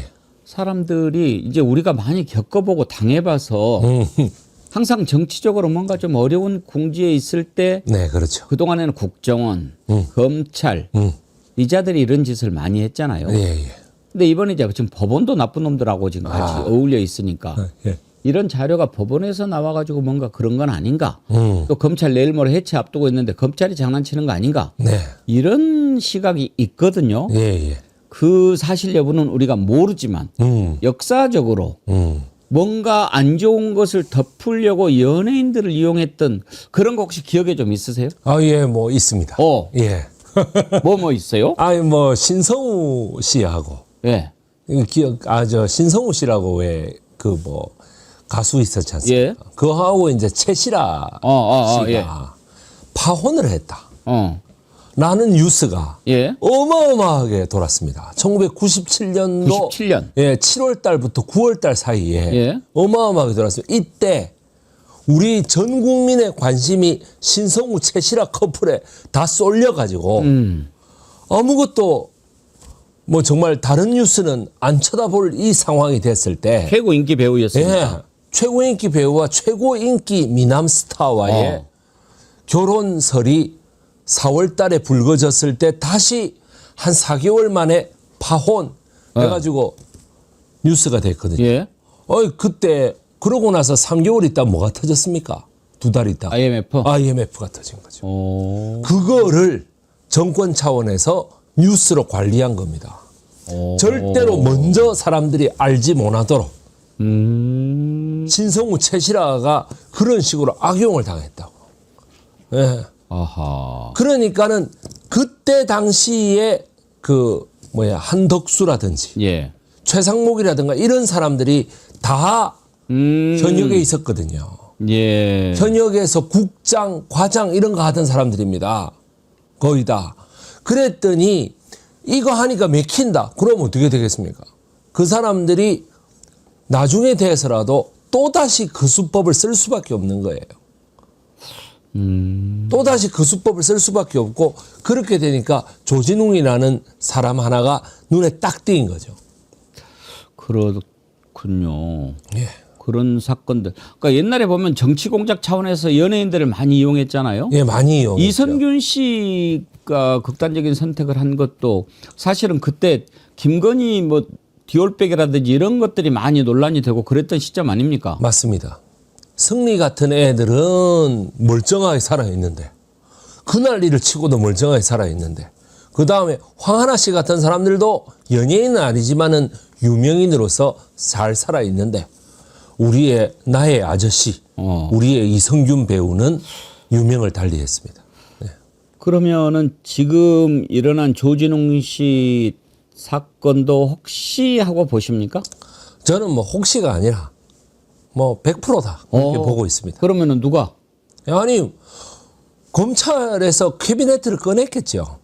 네, 검찰에서 요번에 뭐냐면은 그 장경태 의원이 그 성추행으로 무고당한 사건이라든가 예. 뭐 무고라고 뭐 지금 확실하게 얘기할 수는 없겠지만은 저는 무고라고 생각합니다. 예. 예, 그러니까 어떤 이런 시리즈로 서영교 의원도 뭐 대선 자금을 받았다 뭐 이런 식으로 정치 자금을 받았다 이런 식으로 악용당하는 케이스라든지 뭐 그다음에 뭐 제3탄이 1탄 서영교 해서 불발로 끝나고 2탄 장경태에서 불발로 끝나니까 이제는 조진웅이라는 어떤 그 연예인으로 옮겨간 것이 아닌가. 예. 저는 그렇게 보고 있습니다.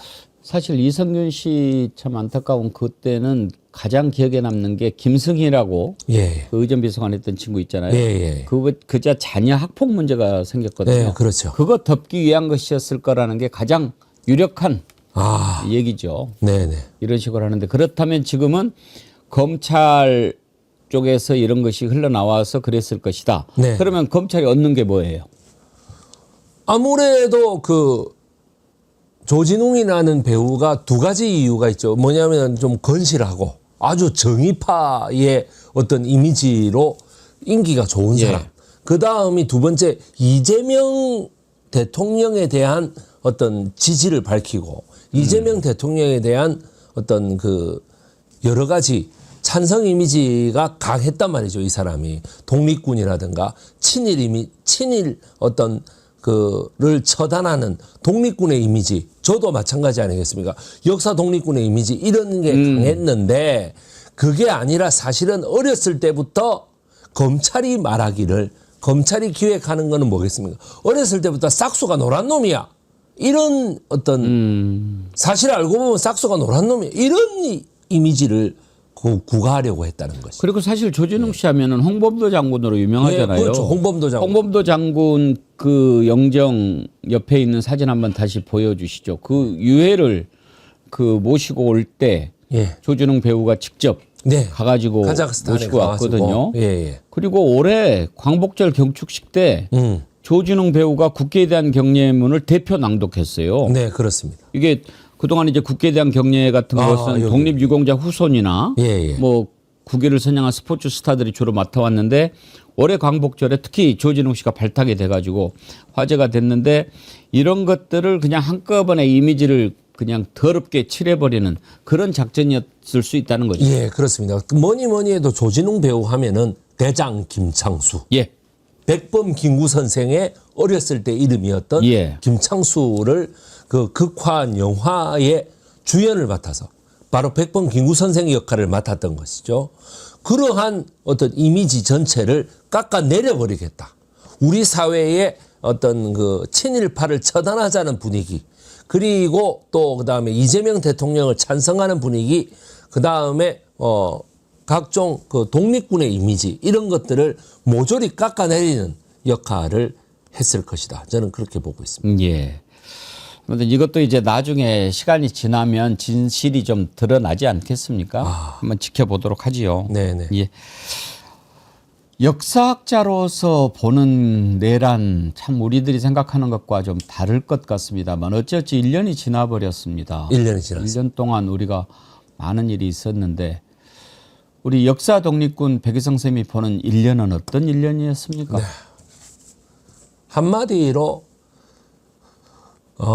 깨어있는 시민들이라고 하는 위력이 얼마나 대단한가를 느끼는 1년이었어요. 예. 예, 정말 12월 3일 날 윤석열이라는 사람이 계엄을 10시 반에 뭐 10시 반이라고 하겠습니다. 예. 10시 23분이라고도 하는데 10시 반에 얘기했을 때 많은 사람들이 가슴이 철렁 내려앉고 야 이걸로 이제 끝나는가 보다.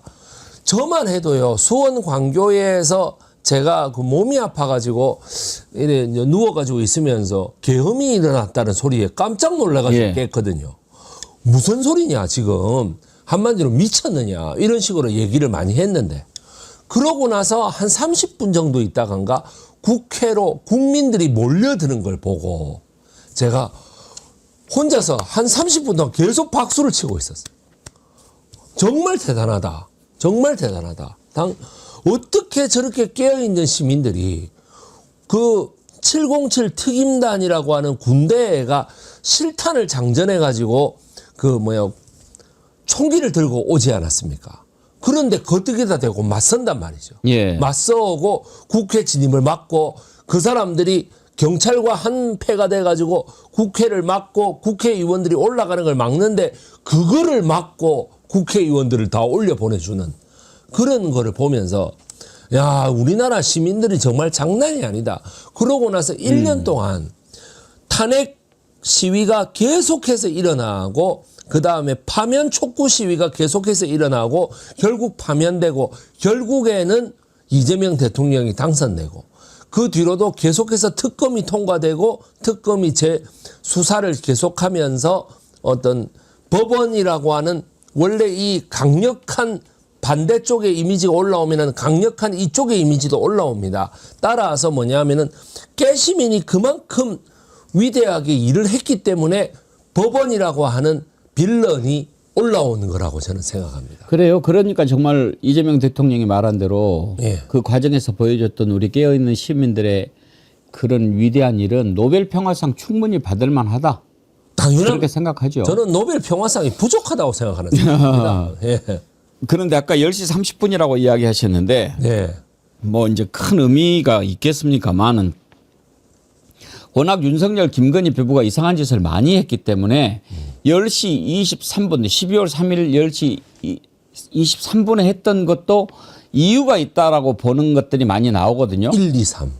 예, 그리고 이제 한자로 이렇게 보면은 그것을 파자 이렇게 한자를 막 이렇게 섞어서 해놓으면은 왕자가 3개가 나오는 거예요. 이거 한번 보십시오. 12월 3일 10시 30분이거든요.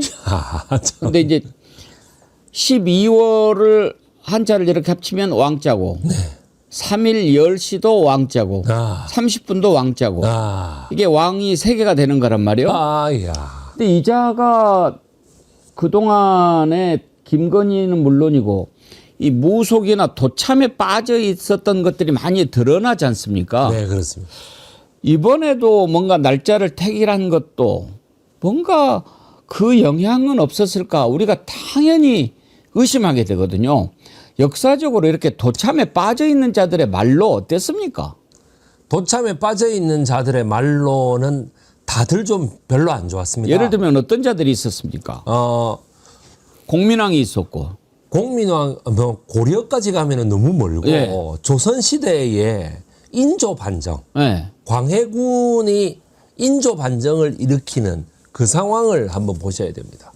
광해군이 인조 반정을 일으켰다기보다 인조 반정을 유발했죠. 유발했는데 인조 반정 때를 왜 일어났느냐? 이이첨이라고 하는 예. 광주 이씨 출신의 이이첨이라고 하는 대북파의 영수가 너무 지 맘대로 다 해버렸단 말이죠. 여러분들이 잘 아는 그 인목대비를 폐비하고 영창대군을 죽이는 이런 아주 폐륜적인 일도 서슴지 않았습니다만은 이이첨이 그 외에도 잘못한 일이 너무 많았습니다.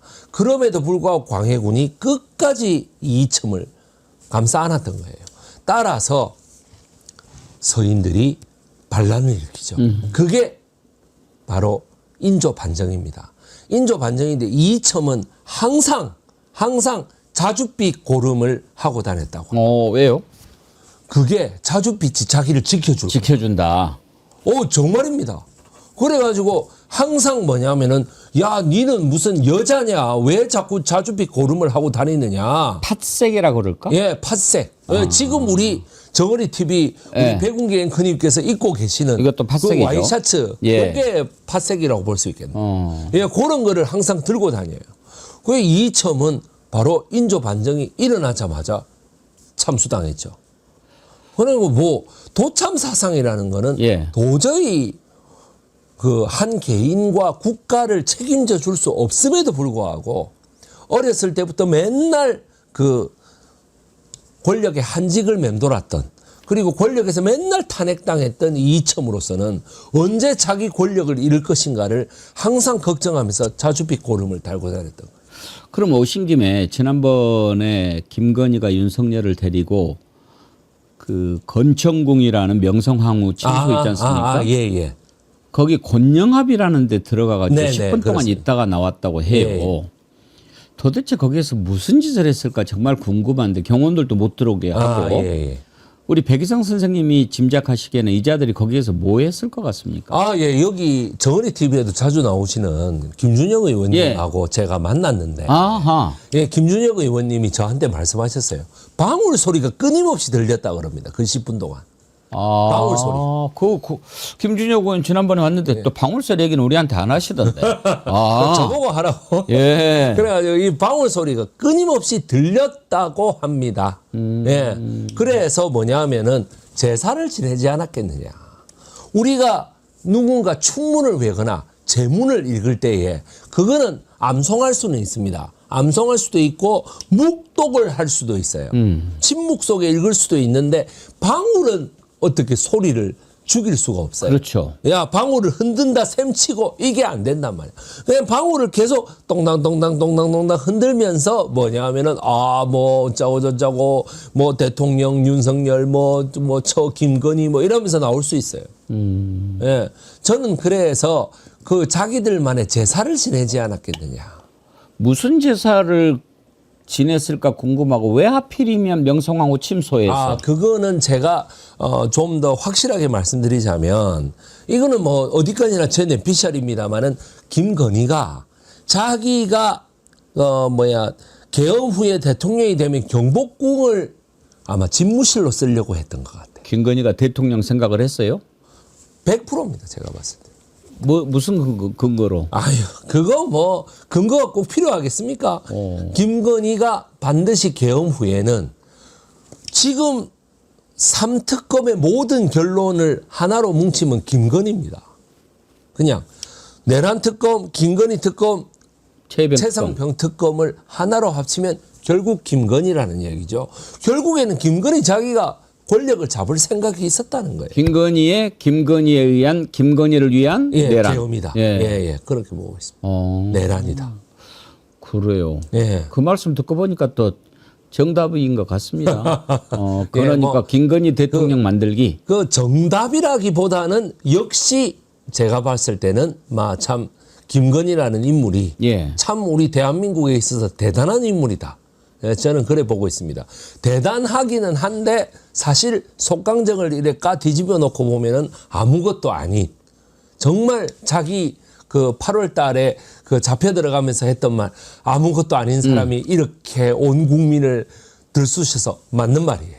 정말 아무것도 아닌 가시나가 완전히 가시나가 그냥 온 국민의 마음을 들었다 놨다 해버렸습니다. 예. 역사가가 일반 역사에 문외한이거나 관심이 별로 없는 사람들과 함께 이렇게 가다가 겪는 것을 느끼는 건 다를 것 같은데요. 우리 백희성 선생님이 윤석열 3년을 쭉 이렇게 하면서 역사적인 흐름에서 이자들 이렇게 가면은 반드시 멸망하는데 네. 라고 느끼는 순간이 있으셨을 것 같은데 언제였습니까? 있었죠. 있었습니다. 분명히 있었습니다. 뭐냐 하면은 나 기억이 잘 안 나는데 그 국군의 날 네. 10월 1일 날 국군의 날 때 열병식을 하지 않았어요. 예. 열병식을 할 때 윤석열이 선글라스를 딱 끼고 나와가지고 김용해라고 둘이 같이 예. 보고 있습니다. 제가 그걸 보면서 야 이거는 망하겠는데 제가 그런 생각을 했어요. 민주주의 국가에서 열병식을 굳이 그렇게 해야 될 필요가 뭐가 있는데 예.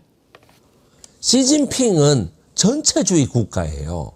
김정은도 전체주의 국가예요. 그러면 일본이 지금 그런 열병식을 합니까? 미국이 그런 열병식 독립기념일 날 열병식을 하나요? 트럼프가 이번에는 했어요. 예, 이번에는 그래서 나는 트럼프도 내년에 영 이상할 것 같아. 아하. 미국이 대통령 탄핵이 되려면 상원에서 그게 통과돼야 되는데 67석의 찬성표가 나와야 되거든요. 그러니까 저런 식으로 계속 까불다가는 67석이 지금은 택도 아닌 소리다 말도 안 된다 그러는데 저 사실이 될지도 모르겠습니다. 저는. 그래요. 그때 참 섬뜩했지요. 예. 근데 그 짓을 또 2번이나 했어요. 그동안 우리 잘 안 하던 짓을. 예.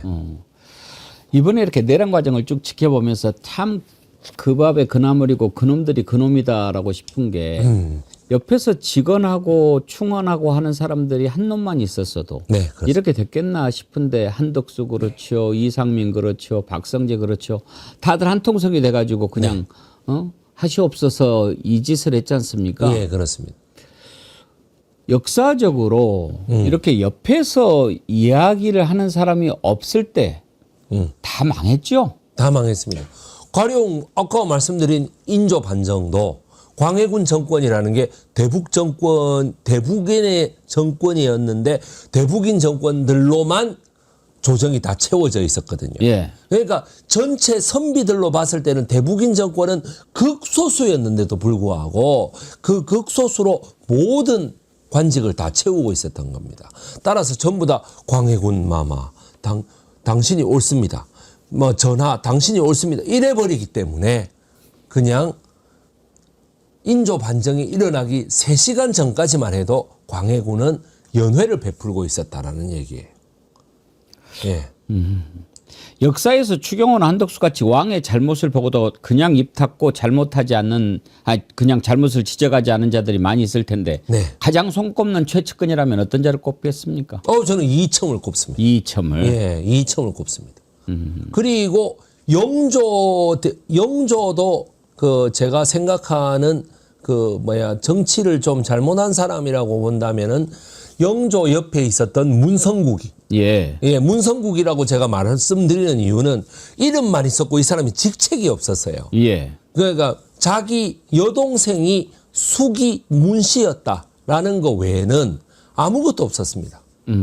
수기 문씨가 임신을 2번 했는데 임신을 2번 할 때마다 사도세자한테 가서 야, 네가 내 여동생이 아들만 낳으면 네 놈은 끝장내버리겠어. 이런 식으로 말을 했던 사람입니다. 문성국이. 사도세자인데도 불구하고. 근데 영조는 그 얘기를 듣고도 허허허 하고 웃어버렸던 아주 이상한 역사의 장면이 나왔던 것이죠. 그러니까 정말 왕도 중요하지만 신하가 참 올바로 돼야. 중요합니다. 그럼요. 그러면 제일 훌륭한 신하는 누구를 꼽습니까? 저는 오리 이원익 정성을 꼽습니다. 아, 예. 어떤 어떤 점에서 그렇습니까? 어떠한 경우에도 이 칼날이 이 목에 목에 들어와도 절대로 자기 뜻을 굽히지 않습니다. 그 사람이 왕손이다 이런 말이 있는데 왕손은 맞죠. 왕의 서자의 4대 손이다 이런 거는 이제 옛날에 왕손인데 뭐 그런 거 봐주겠습니까? 아니 그런 왕의 서자의 4대 손 이런 거 안 봐줘요. 그럼에도 불구하고 딱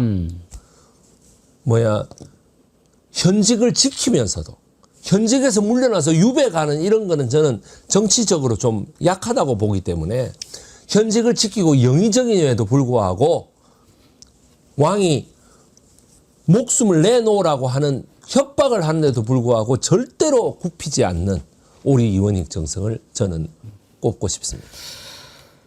이번에 윤석열이가 최근 내어내왔던 참모한테 이런 얘기를 했다고 그래요. 네.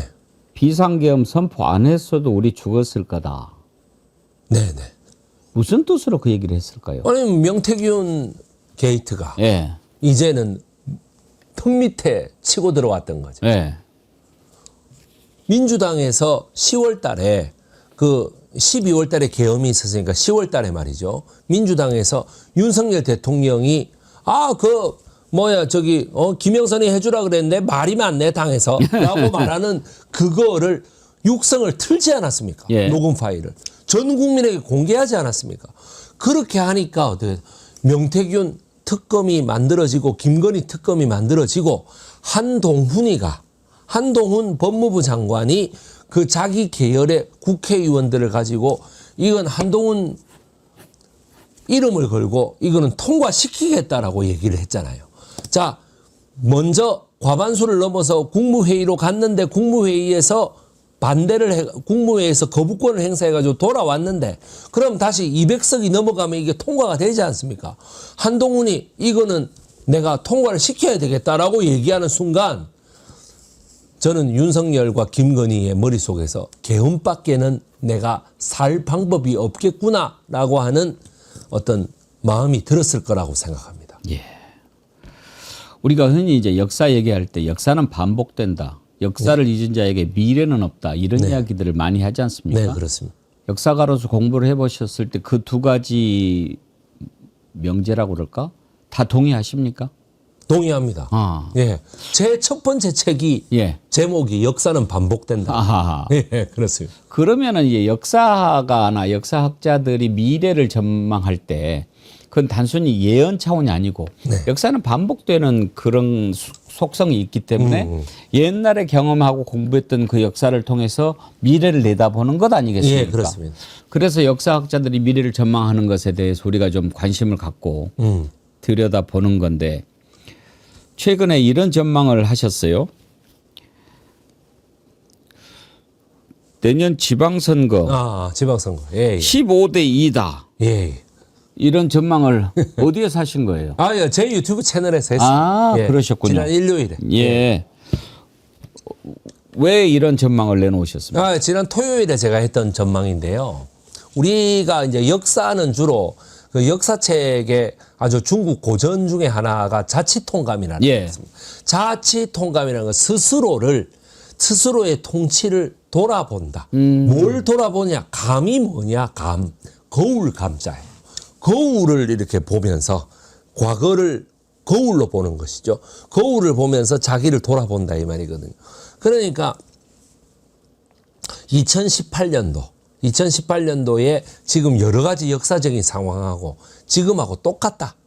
박근혜 대통령이 탄핵됐음에도 불구하고 그래서 문재인 대통령이 들어섰음에도 불구하고 문재인 대통령이 여러 가지를 처음에 잘하고 있음에도 불구하고 국민의힘에서는 그때 자유한국당이었죠. 자유한국당에서는 계속해서 문재인 대통령의 발목을 잡고 탄핵을 반성하지 않고 박근혜의 탄핵의 강을 건너야 된다라고 하는 당내의 인사들의 말도 귀 기울이지 않았습니다. 지금 똑같습니다. 원내대표가 12.3 계엄을 맞아서 계엄은 잘못됐습니다 하는데도 불구하고 당대표 장동혁 당대표가 여전히 계엄은 민주당이 의회 폭거를 일으켰기 때문에 자위권 차원에서 한 거다. 이건 마치 일제시대 때 우리를 발전시켜주기 위해서 일본이 통치를 했다. 이거하고 똑같은 논리입니다. 그래서 장동혁 대표가 지금 그 논리를 치고 있는 거예요. 장동혁 대표도 판사죠. 판사들이 지금 똑같은 논리를 가지고 추경호도 다툼의 여지가 있다 이러면서 구속영장도 기각시키고 있는 거 아니겠습니까? 따라서 국민들 눈에는 소위 민주당을 지지하고 다시 중도층이고 이런 사람들의 이런 넓은 스펙트럼 속에는 저 판사들이 국민의힘하고 짝짝꿍이 돼서 저렇게 하고 있는 거다라고 있는 게 있기 때문에 우리가 가지고 있는 유일한 힘이 뭐냐? 가서 뭐 강목으로 뭐 국회를 부수는 거냐? 그게 아니다. 그렇다면 어떻게 우리는 투표권이라는 게 있다. 따라서 투표권을 찍어가지고 이 정당을 한번 심판하고 싶다라고 하는 거를 지금 강력하게 욕구를 드러낸다고 보고 있어요. 따라서 뭐냐 하면은 역사가 2018년의 역사가 반복될 것이다. 그런데 어떻게 돼? 그때는 원희룡 전 국토교통부 장관이 제주도지사 한 군데를 무소속으로 나갔죠. 무소속으로 나가야 자기가 당선된다고. 예. 그런 얍삽한 짓을 했다는 거죠. 이번에는 제주도지사까지 완전히 아마 그 민주당 편이 될 겁니다. 내가 생각할 때는. 예, 그렇습니다. 그러면 두 군데라고 하면은 대구, 경북. 뭐 대구, 경북은 대단히 아쉽습니다만 예. 좀 어렵습니다. 제가 봤을 때. 예, 예. 거기는 저는 그 어쩔 수 없다 손치더라도 상당히 아쉬워요. 왜냐하면 자꾸 그렇게 가면 네. 대구, 경북은 이제 대한민국에서 자꾸 이상한 지역이 돼버릴 수 있거든요. 우리 국민들의 대구의 상식에서 그 고향이 어긋나는. 어디세요? 저는 호남입니다. 아, 호남이십니까? 예, 저는 부산입니다. 아, 그러시군요. 예, 그렇습니다. 그러니까 부산만 해도 예, 예. 상당히 좀, 그러니까 제가 걱정하는 것은 왜 그럴까가 아니고 예, 예. 자꾸 저렇게 가면 네. 우리 국민들이 같이 누리는 공통적인 가치가 있지 않습니까? 그렇습니다. 그걸 상식이라고 하는데 예, 예. 상식이 받아들여지지 않는 지역이 돼버린단 말이에요. 아휴. 그건 정말 문제거든요. 그런데 현실이 20몇 %라 차이가 나버리니까. 참 안타까운 이게 일입니다. 민주당 후보가 여기 있고 국민의힘 후보가 여기 있단 말씀이죠. 아유, 그래서 제가 참 기가 막힐 노릇입니다. 제가 봤을 때. 글쎄요, 그것도 또 어떻게 평가를 해야 될지는 한번 두고 봐야 되겠지만. 예, 예. 그러면 이제 관심 가는 게 이제 서울, 부산, 경기 뭐 이런 지역이 이제 네, 그렇습니다. 일단 예. 인구가 많으니까. 예, 예. 누가 뭐 이것은 떠나서 어떤 사람이 그러면 될 거다. 이런 것도 좀 전망을 해 보실 수 있습니까? 이거 참 후보님들의 아니 이름은 뭐 안 밝히셔도 감정이 됩니다. 그거에서 예. 참 그거 하긴 한데 이 더불어민주당에서 이제 서울시장 후보를 한다면은 저는 좀 의외의 인물도 될 수도 있겠다. 예, 의외의 인물. 의외의 인물. 의외의 인물이 될 수도 있겠다. 이유는요? 예. 제가 보좌관 때부터 잘 알거든요. 그분을. 예, 그래가지고 이제 뭐 성동구에 예, 그분 우리 정원호 구청장님 예. 이런 분들이 상당히 지방자치단체장으로서 기초단체장으로서 아주 압도적인 평가를 가지고 있단 말이에요. 백이석 선생님이 누구 보좌관 하셨어요? 아니 저는 이제 그때 당시에 예. 김병욱 의원의 비서였습니다. 김병욱? 예. 김병욱 의원. 예. 지금 대통령 정무비서관하고 네. 김병욱 의원 비서였습니다마는 그때 당시에 이미 정원호 구청장님은 구청장이었죠. 예. 그러니까 2018년 당시에 말이죠. 그러니까 참 저분이 뭘 잘하겠노라고 아니면 아는 사람은 그렇게 생각할 수 있잖아요. 저분이 뭘 잘할까 생각했는데 잘한대요. 그러니까 실제로 수치적으로도 그렇고 아주 잘한대. 그러니까 내가 잘하시는구나. 그러고 있고 지금 오늘 이재명 대통령께서도 페이스북에다 딱 그러니까요. 찍어가지고 정원호 구청장 잘하긴 잘하는 모양입니다. 라고 얘기를 한단 말이에요. 심지어는 자기가 성남시장 했을 때하고는 비교도 안 될 것 같습니다. 예. 이렇게 얘기한단 말이에요. 그래서 내가 보면서 이거 굉장히 이거 정신호다 이거.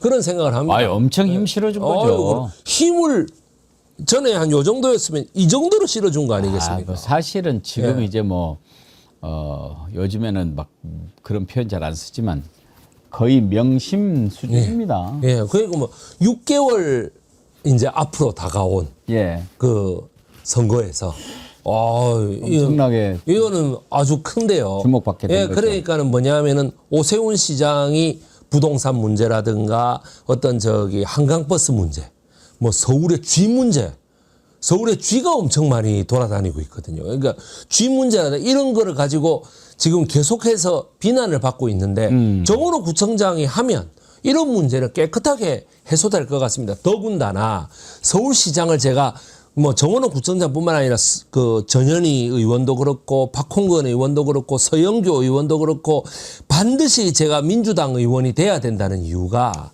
TBS 서울 방송, 교통방송. 예, 교통방송 이 문제를 민주당이 시장이 되고 그 다음에 시의원이 모두 다 민주당 시의원으로 과반수를 획득해야만 이 문제가 풀린다라는 거예요. 예. 지금 문호동, 무임금으로 500 몇십일을 가고 있는 이 TBS 문제가 풀린다라는 얘기죠. 그래서 제가 무조건 요 민주당에서 무조건 돼야 된다. 예, 그런 생각을 갖고 있습니다. 경기지사는요? 경기지사는 지금 그 김동연 경기도지사가 예. 작년에 이재명의 사법 리스크 뭐 이런 말을 했어요. 이거는 제가 판단할 때 이재명 도지사가 먼저 대통령 되기 전에 도지사를 하다가 나온 사람 아닙니까? 하다가 나왔는데 고조직을 그대로 받아가지고 김동연이라는 분이 올라갔거든요. 그대로 받아가지고 올라가서 기초단체장에서 국민의힘이 22군데를 모조리 석권하는데도 불구하고 0.15% 차이로 이겼단 말이에요. 새벽의 대역전극이라는 방송국에 지금도 유튜브에 보면 있습니다. 그런 게 다 있기 때문에 정말 이재명 도지사, 대통령한테 그런 말 하면 안 되는데 김동연 당시 경기도지사가 이상한 말을 해가지고 제 마음을 아주 잃었습니다.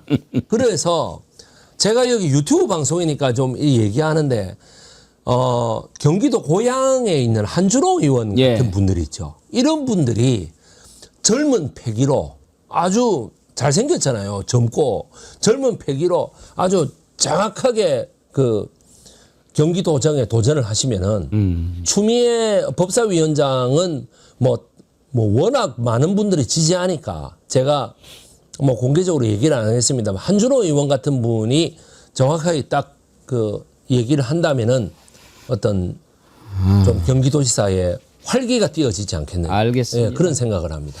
한두 가지만 더 여쭤보죠. 네. 사실 우리가 이제 제일 궁금한 것은 내년 지방선거 전망을 해봤지만 윤석열, 김건희 운명입니다. 어찌 될 것 같습니까?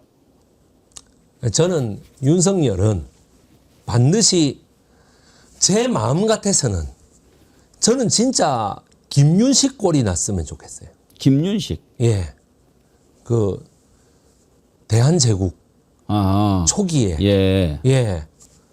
친일파로 단죄돼 가지고 그 국민들한테 아주 책형 그러니까 뭐라요? 국민들이 광화문 사거리에다가 매달아 놓고 이렇게 칼질을 해가지고 죽여버렸던 그 김윤식의 꼴이 났으면 좋겠어요. 정말. 예. 그래서 그 윤석열은 사형이고 김건희는 무기징역으로서 김건희는 편안하게 사형을 때려버리는 게 어울리지 않아요. 무기징역으로서 어떻게 징역 한 50년 정도 때려가지고 감옥 안에서 죽어서 나오게끔 그렇게 해야 된다. 저는 그래 보고 있습니다. 전망을 하라고 그랬더니 희망사항을 얘기하시네요. 아니 제가 지금 판단할 때 윤석열은 사형이 확실합니다. 그런데 김건희는 지금 징역 15년을 일단 구형받았죠. 저게 내란 전담 재판부로 가면 조금 더 될 겁니다 아마. 그 다음에 어떻게 돼요? 가장 중요한 거에서 두 번째 왜 그거 있지 않습니까? 이우한 화백 그림, 뭐 반클리프 아펠 목걸이, 뭐 이런 식으로 다 했던 거 그런 거가 뇌물로 다 판단이 되면 이거는 징역 30년을 넘어갑니다. 거기에다가 마약 그 평택하고 묵호항하고 인천항구로 마약을 들여오려고 했던 것까지 다 유죄가 된다면 징역 50년이 넘게 될 겁니다. 조희대 직위원은 어떻게 될까요? 조희대 직위원은 제가 판단했을 때 판사직을 잃고 변호사 기업도 못하고 아마 조희대는 구속되지 싶습니다. 제가 봤을 때. 어떤 절차로 그렇게 될 수 있을까요? 그렇게 됐으면 정말 좋겠는데. 네. 내란 전담 재판부에서 가만두지 않을 것입니다. 한덕수가 왜 헌법재판소 재판관을 임명하고 지 마음대로 왜 거부권을 행사했습니까? 이 난리가 나기 때문입니다. 놔두면 왜 대선에 출마했습니까? 자기가 대통령이 되지 않으면 자기가 죽는다는 얘기예요. 따라서 15년을 받기 싫어서 아마 이런 식으로 됐을 거라고 생각하거든요. 말 그대로 조희대도 지금 왜 사법권 독립이다 이런 말도 안 되는 얘기를 하고 있습니까?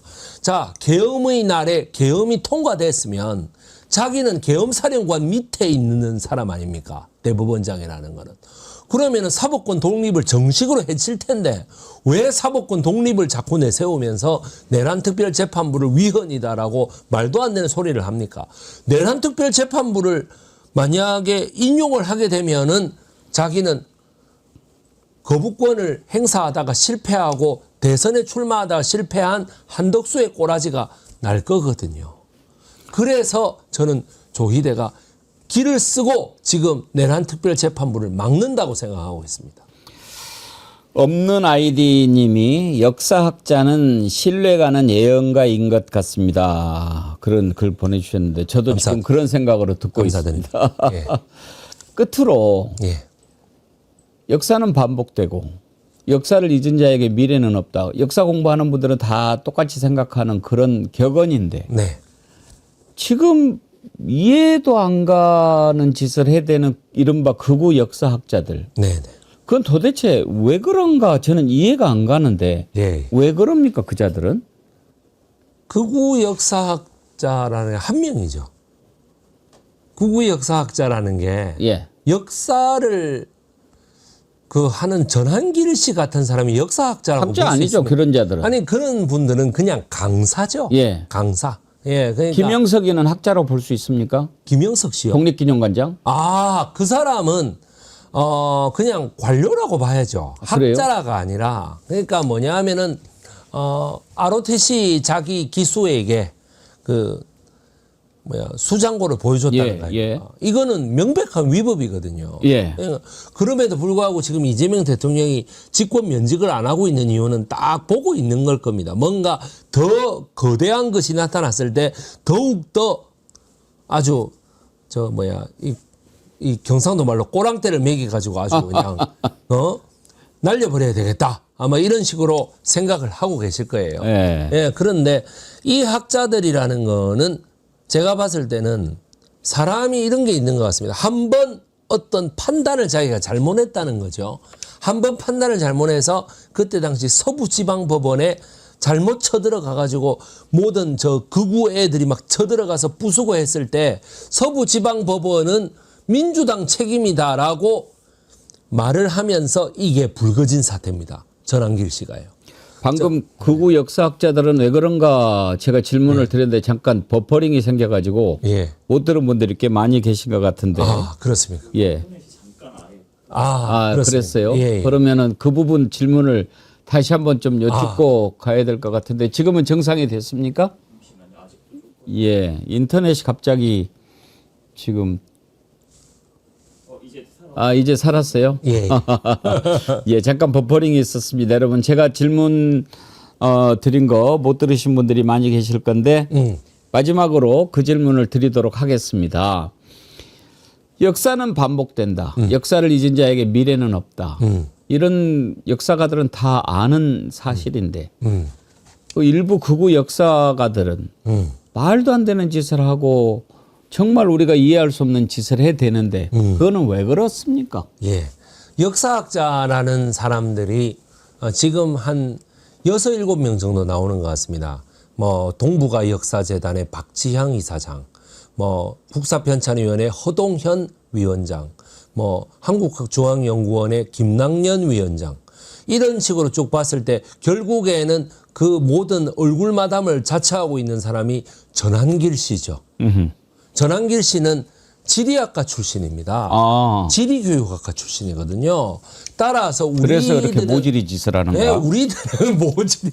네, 그래서 우리들은 사실은 뭐 그 사람을 역사학자라고 생각하지 않습니다. 그냥 강사죠. 그런데 뭐냐면 서부지방법원 폭력 사태가 일어났던 올해 1월 달에 맨 처음에 서부지방법원 사태는 민주당 책임이다 라고 말하면서 모든 사태가 불거지기 시작했단 말이죠. 따라서 이 전한길 씨의 자존심에는 자기의 어떤 이론이 틀렸다는 생각을 못하는 거예요.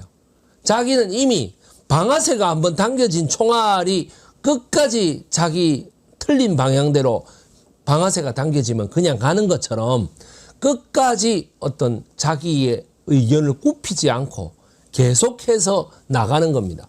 그런데 그런 사람이 결국에 히트치게 되는 것도 결국에 뭡니까? 언론이 그 사람이 무슨 말 하면은 엄청나게 띄워주고 예. 그 다음에 또 극우 이런 시민들이 그 사람들에게 후원금을 주고 슈퍼챗을 주면서 그 사람을 응원하지 않았습니까? 구독을 눌러주면서 말이죠. 그랬는데 저 같은 사람한테는 구독도 안 눌러주고 후원도 안 해주고 아무것도 안 해주는데 전한길한테는 막 100만 명 넘게 가가지고 그 얼마 후원해주고 가겠습니까? 구독해주고 난리납니다. 예. 그러니까 지금 참 그 점에 저는 빠져가지고 조금 섭섭합니다. 예. 지금 뭐 전한길 보면은 뭐 미국 갔다가 일본 갔다가 막 이런 짓거리를 많이 하는데 최근에 예. 뭐 사진 하나 올라온 거 보니까 이건 어딘가요? 중국인 그랜드 캐년인가 미국인가? 예, 그랜드 캐년 뭐예요? 아니야 그랜드 캐년인가? 윤석열 대통령 비상계엄 그랜드 무죄. 캐년이네요. 예, 예. 그다음에 뭐 진짜 내란 이재명 추락. 야, 선글라스 쓰고 폼 잡고 있는데 야. 이거 들고 그대로 뒤로 착 넘어가면 괜찮을 것 같은 이런 거를 우리가 발을 조금 헛디디는 모양이네요. 예, 예. 이걸요. 근데요. 재밌는 걸 하나 보여드릴까요? 이거를 야, 이 옆으로 전한길 씨가 읽으면 이런 사진을 옆으로 읽으면 재밌어요. 옆으로요? 예. 어떻게 해요? 윤석열 진짜 내란. 대통령 이재명. 예. 비상. 그렇구나. 그것까지는 생각을 못한 모양이네. 우리가 이제 저런 거를 좀 예. 고상한 말로 윤어게인 추락. 랄지하고 자빠졌네. 그래. 알겠습니다. 예. 오늘 또 우리 역사 독립군 백이선 선생님 모시고 역사가는 이런 상황을 어떻게 지켜보는가 그렇게 같이 생각해 봤는데 참 도움이 많이 됐습니다. 아유, 감사합니다. 앞으로 시간 나실 때 또 예, 감사합니다. 들러주십시오. 예, 많이 감사합니다. 불러주십시오. 예, 고맙습니다. 정어리몰에서 홍어 광고하는데 홍어 좋아하세요? 좋아합니다. 그래요? 네. 부산 분인데. 그래도 좋아합니다. 저는 서울에 와서 예. 이 호남 분들하고 아주 친하게 지냈기 때문에 제가 홍어를 자주 대접을 받았습니다. 제가. 홍어 예. 그러면 삭힌 걸 좋아하세요? 아니면 안 삭힌 걸 좋아하세요? 둘 다 좋아합니다. 예. 그래요. 예. 아무튼 뭐 그러면은 홍어 먹을 때 예. 제가 연락 드릴 테니까 만나서 감사합니다. 드십시오. 예. 지금 백이성 역사 독립군은 구독자가 얼마나 됩니까? 20만 4천 명입니다. 20만 4천. 예. 여러분 오늘 백이성 선생님과 즐거운 시간 예. 좋으셨죠? 백이성의 역사 독립군 꼭 한번 구독 눌러주시기 바랍니다. 정말 구독 한번 눌러주십시오. 우리 감사합니다. 누를 때 같이 눌러주세요. 예. 전한길 그런 것들하고 게임이 되겠습니까? 네. 오늘 함께해 주셔서 감사합니다. 예, 감사합니다. 예.